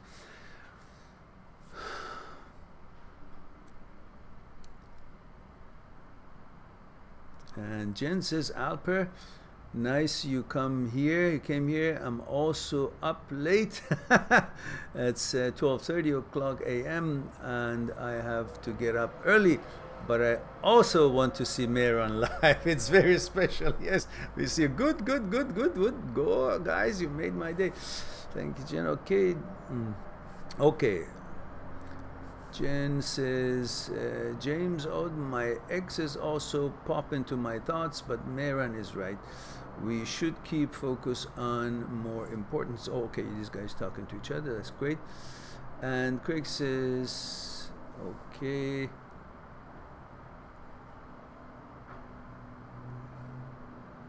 Okay. All right. All right. Jen says, dear Mehran, in which order should I read your 3 books? Which one first? Aha, very good question. In no order. These books are not related. The Breakup Pain Handbook is got nothing to do with me, my psyche, and I, while it is using all this stuff that is a core understanding of the psyche in its remedies that I've suggested there, which comes from the videos that I've made here for the first few years. But Me, My Psyche, and I is actually the roots of this stuff that talks about stuff, has nothing to do with relationships.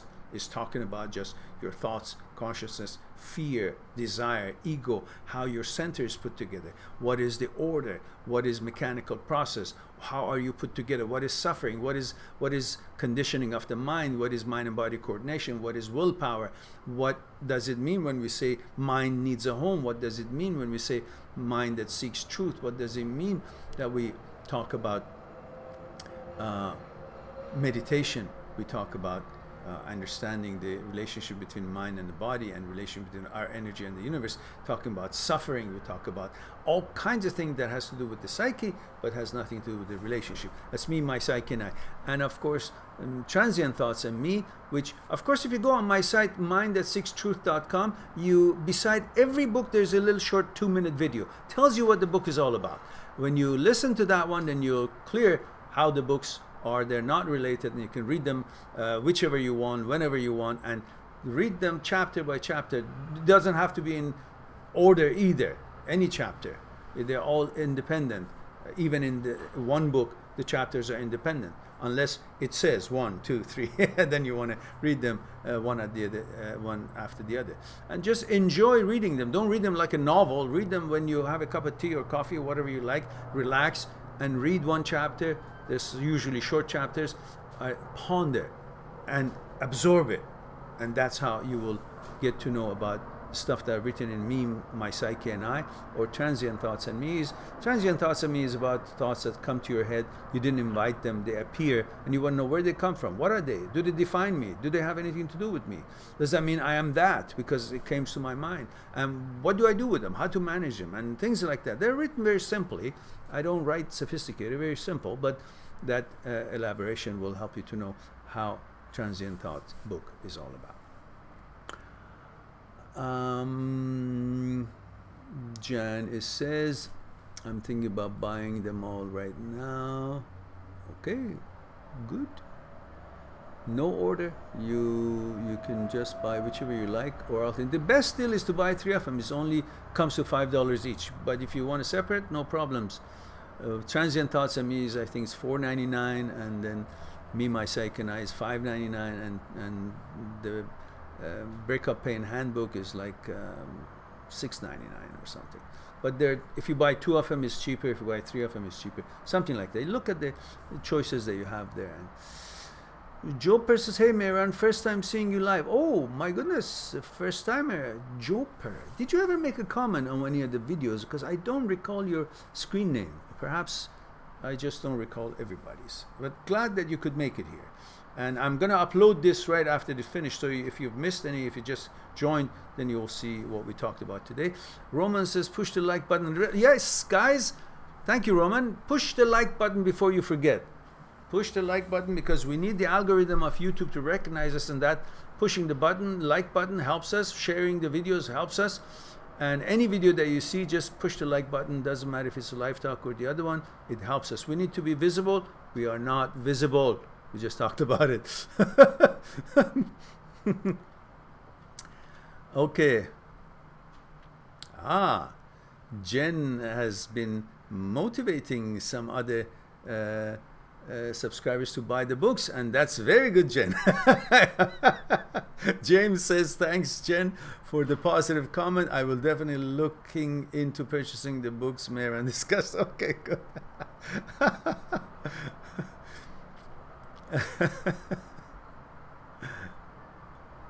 And Paul says, have you heard about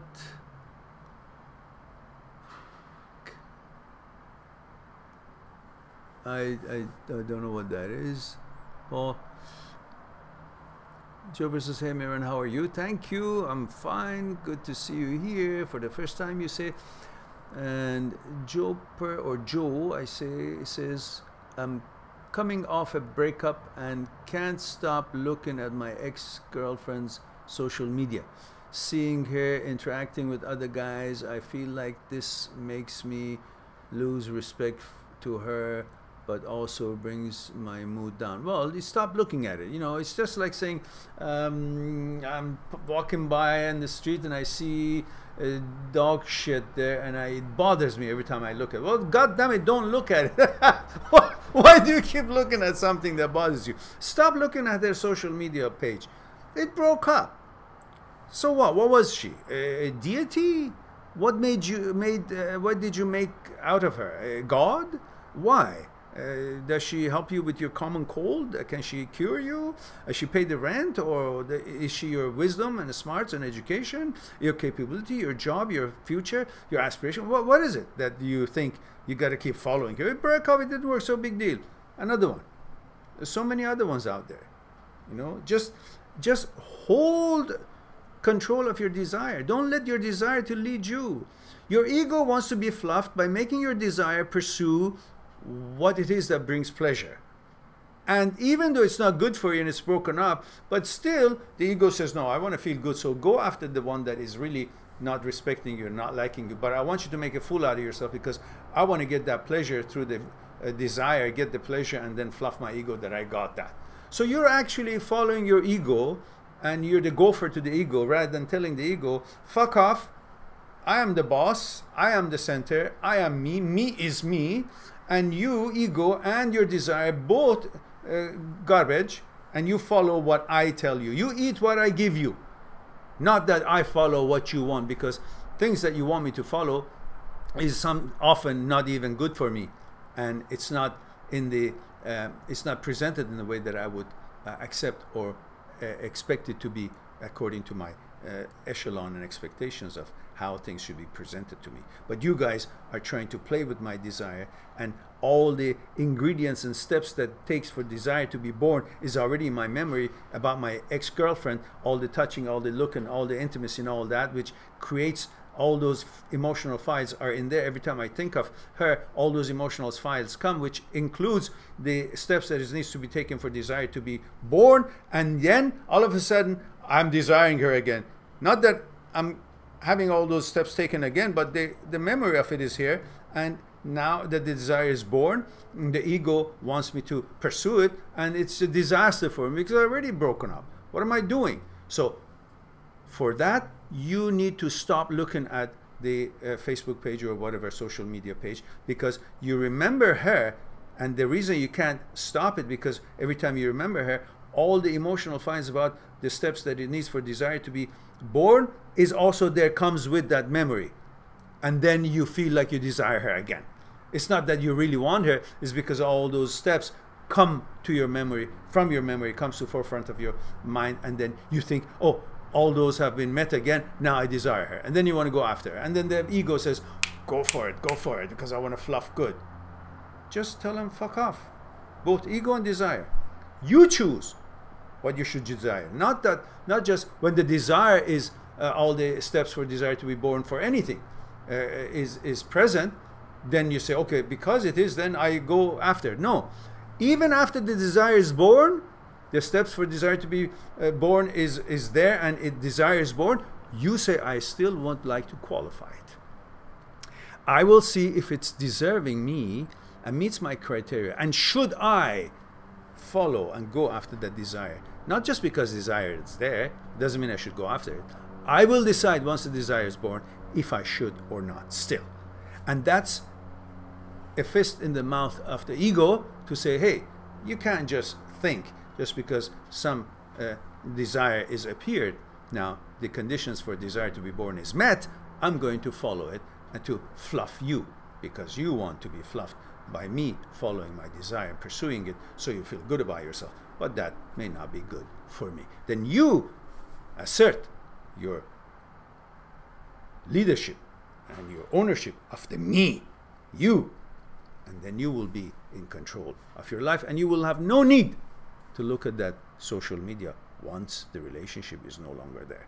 And walk your road and don't pay attention to the dog shit, as we just talked about. So go on now, Joe. That was your dosage of the word of the day.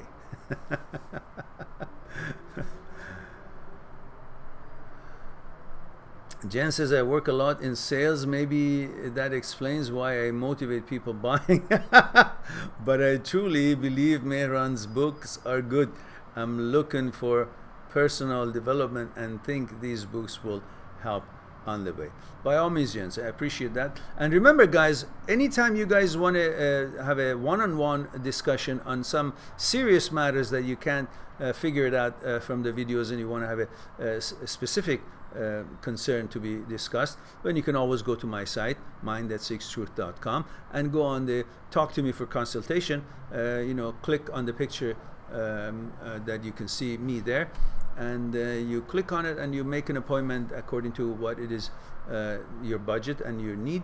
And these days I have a special arrangement for people who have asked me that if I could help them with some cost of this Skype consultation. So anybody who books an hour, I will give them 2 hours, and anything that you book up to 1 hour, I will double it, just to make sure that it is affordable for people from all around the world with different currencies, which I intend to help, and at the same time it will help to reach more people and attend to their concerns.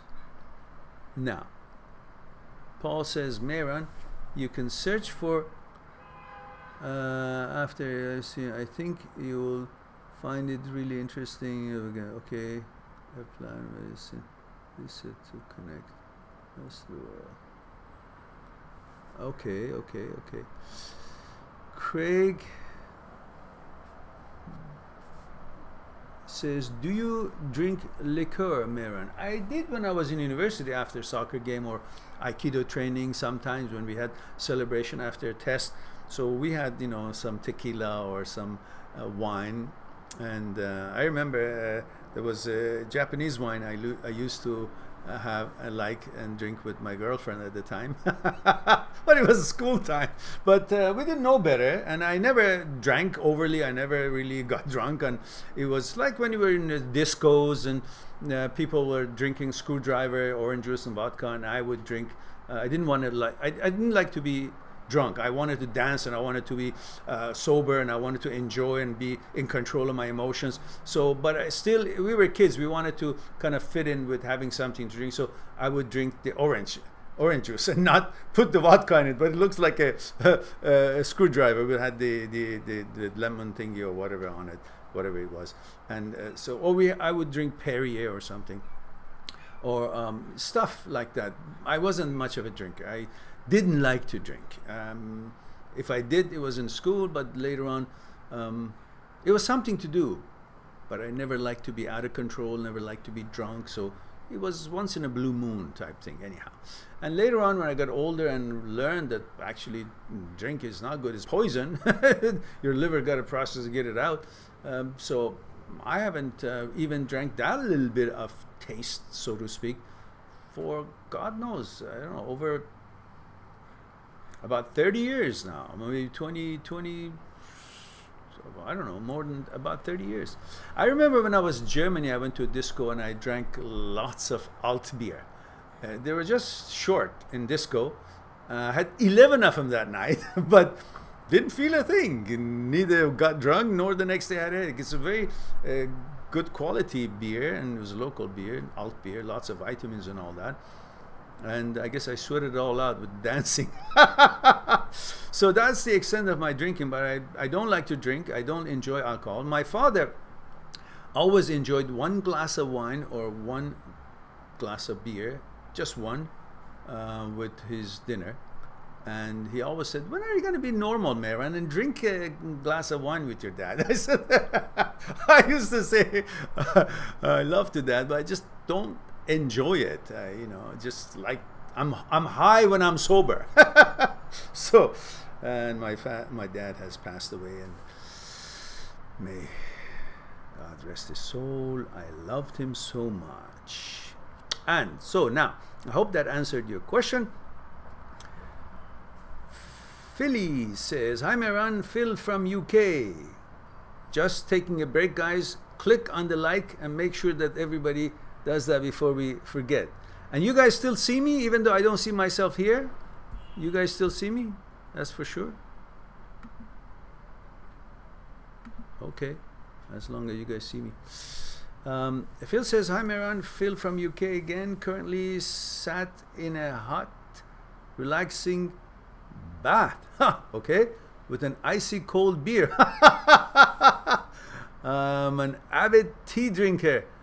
English tea, milk, no sugar. Recording those audiobooks yet? No. I haven't started even on the audiobooks.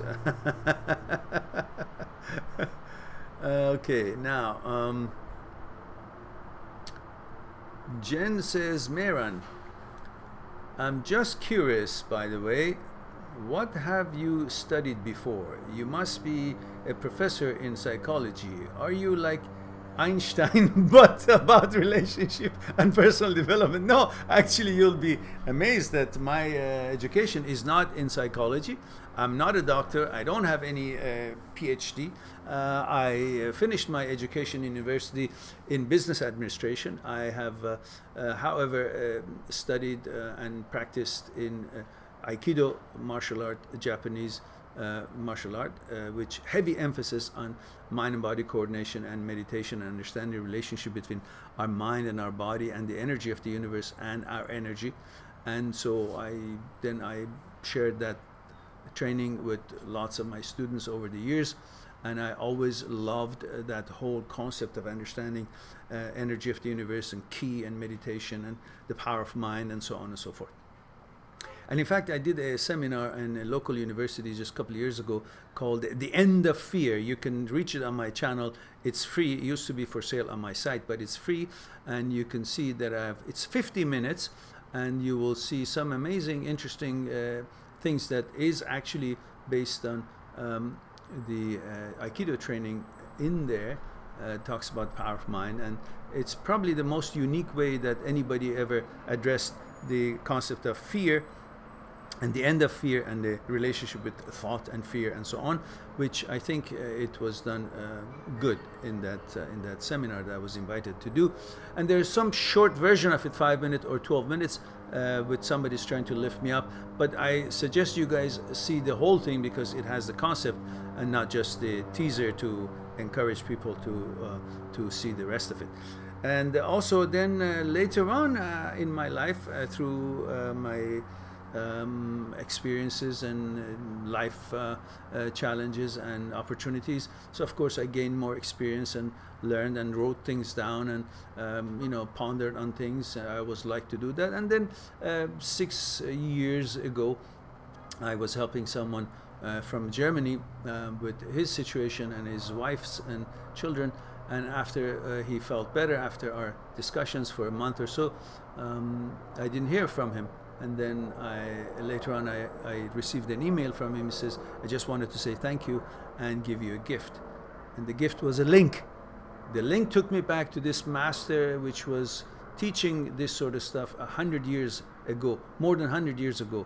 And he's pioneered understanding his own psyche, and psychologists from all around the world, famous psychologists from all around the world, Europe and United States and so on, and UK would gather around with, along with quantum physics professors would gather around, meet with him, and ask their questions from him. And this man never read anybody's book, but he went through his own psyche and examined and addressed every single thing about thoughts, consciousness, fear, desire, and ego, how they're interrelated and how they work together and how they make us and help us see the way we see or feel, act and react the way we do in our daily life. And that link took me to 1,000 hours, thousands maybe, of, I couldn't wait till I come home and watch those interactions, lectures, interviews from professors in universities of him, and all these meetings that I told you about with psychologists and so on, and questions that was you know, on the topic, then he would address it. And those discussions, I couldn't get enough of it, so I would stay up till about, I don't know, after work, still till 4 or 5 o'clock in the morning, just swim in that and ponder and love that. And for me it was like fish to the water. It was heavy discussions and heavy to understand, but for me it was like you just release the fish into water. That's, for me, it was life. That's what I was waiting for, to complete my understanding of what I had learned in Aikido and behavior and movement of mind and the relationship between mind and body and relation between our energy and energy of the universe. And through that, the other part of my need for that knowledge was being fulfilled. And so then, along with what I learned in the university, what I learned from these masters, a master of you know, for all his findings and so on, and from my own experience and things I wrote, and I was able to deliver it with the way I deliver, made it easy for everyone to understand all those difficult things that he was talking about or lecturing about. And so that is, I guess, my contribution, to be able to make it understandable. And then on those bases of my experiences, my learning in university, and my interests and focus and teachings that I learned from him, then I was able to put together my books and so on. And of course these videos, which now is more and more is being added to. So I guess that was a short question of yours, with a long answer. I hope that was enough. And so therefore, no, I'm not a professor, I'm not a doctor, I'm not a psychologist, but I pride myself to love to learn about the movement of our mind and understand the relationship with our mind and consciousness, thoughts and consciousness, fear, ego and desire, and what is the mechanical process, what is the order, and then use that in order to help everyone with their relationships, because that's my trick, in order to actually teach you all those things, but in the casing of relationship, which everybody can share and have things in common with it, find in common. And Jen says, Mehran, where are you from originally? I am actually from White Russia, but moved to Sweden when I was 3. Oh, so young. I feel I should move to Hawaii. Oh, that's where I would love to move, because that's where my home is, my second home. Hawaii, Maldives, or such warm places, though Sweden is only good for summer. Well, I was born and raised in Persia till I was almost 18, not quite. Then my father sent me to university in the United States, and I finished my university and I went back and went to military and became second lieutenant in the infantry division, which was, everybody had to do, any university educated guy had to go to military. Then 9 months after the revolution, I decided that that's not a place for me, and I didn't like certain things there, so I left. And my father used to work as a lawyer in Switzerland, and they decided to also join me here with my mom until he passed 6-7 years ago. So, but Hawaii is the place that I am focusing on. That's a place I love to be. And so now going into Joe or Joper. Joe says, thank you, Mehran, you're the best. Do you think rebounds after a relationship is a good idea? No, it's only sex, and it will probably mess you up, but if you're careful, maybe you'll just have a little fun. But make sure that your partner, the girl, knows that where you come from, and that you're not misleading her, that she would know it's just sex. You know, be upfront with your mates, and you know, they'll appreciate it afterwards.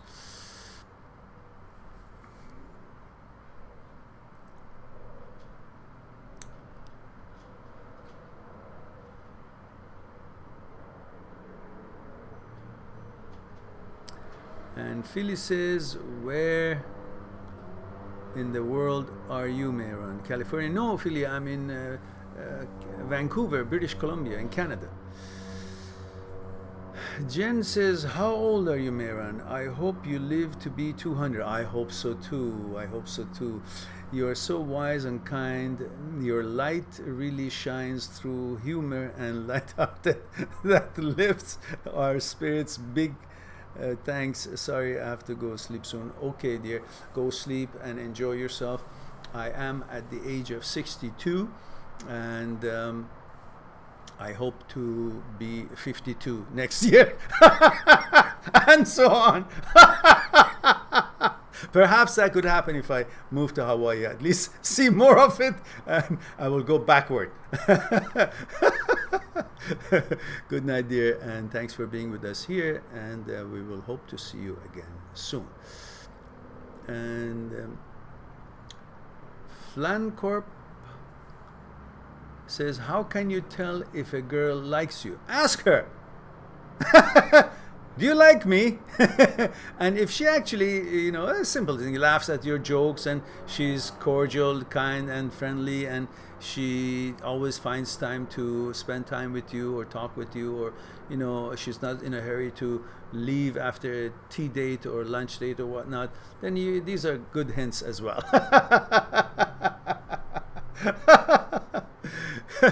Jen says, that's so good you don't drink, Mehran. How do you keep being so healthy? How did you go through your dad pass away? My mom is 60 and got heart disease. I'm afraid she will go. Don't think I could handle that. Yes, that's a very, very big concern, especially when we love our parents. It's very, very difficult.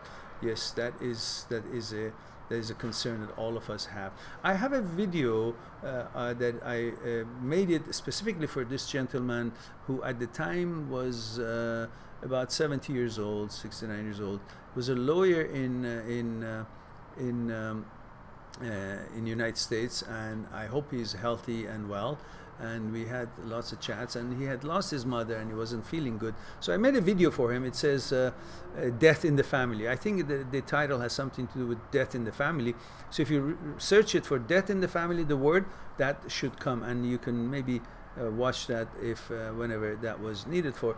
But for now, you should just focus on the now and enjoy your flow of energy now, and don't you know, conjure up things that hasn't happened, and just focus to get closer to the reality of life and actuality of life, and which is what you are doing every day, and focus on that.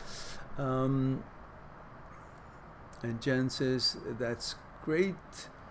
Love martial arts. I do body combat every week, but I'd love to learn.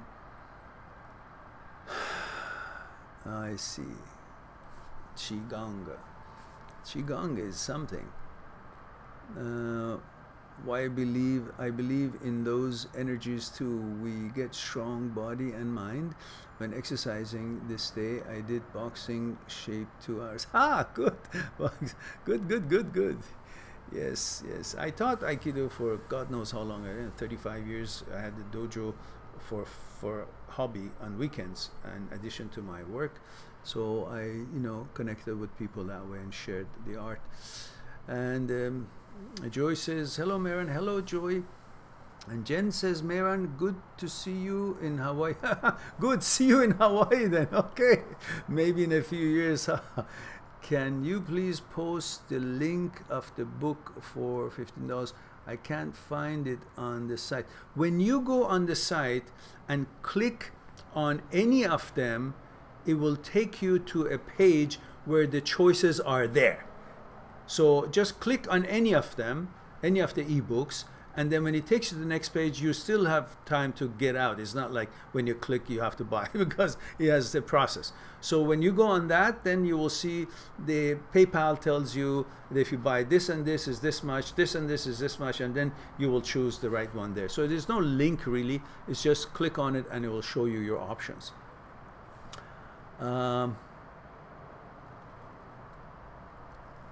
No, you don't have to buy one of them individually. That will be more expensive. If you just click on one ebook, it will take you to the page where you will see your options. Jen says, thank you, Mehran. I'll check that video later, but not now. Yes, yeah, not now. I'll try to be positive now. It's true. Thank you. I'll read your books and be more prepared for your videos when the time comes. Okay, dear. And Joe says, do you believe in God? It's John, by the way. Hello, John. How are you?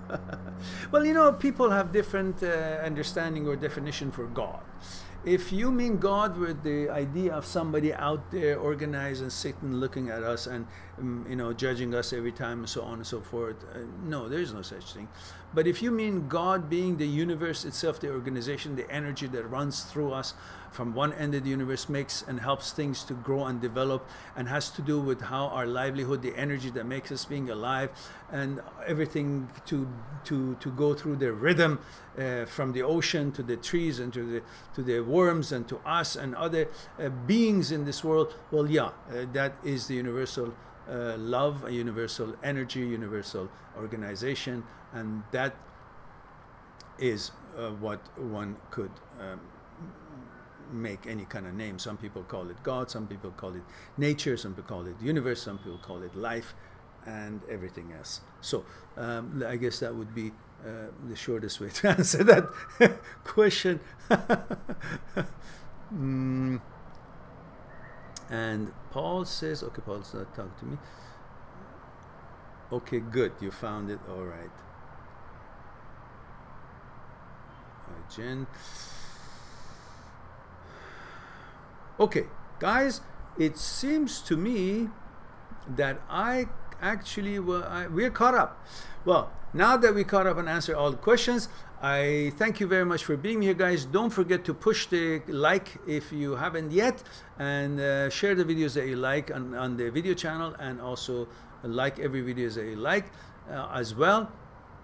And I guess one more question came before I go. Philly says, what about old souls? Do you believe in them as in those who have lived before and have extraordinary intuition, sense, and spiritual wiseness about them for a very young age? Yes, I say I could go for that. Old souls is something that it makes sense to me. So now, I think we have now caught up. So you're welcome, Philly. Thank you for the questions and for being with us here. Again, thank you all. Love you all. Thank you for being here, sharing your time with me. I appreciate it very much. Hope to see you soon. And in the meantime, be good to yourself and to the others. And talk to you soon. Bye for now.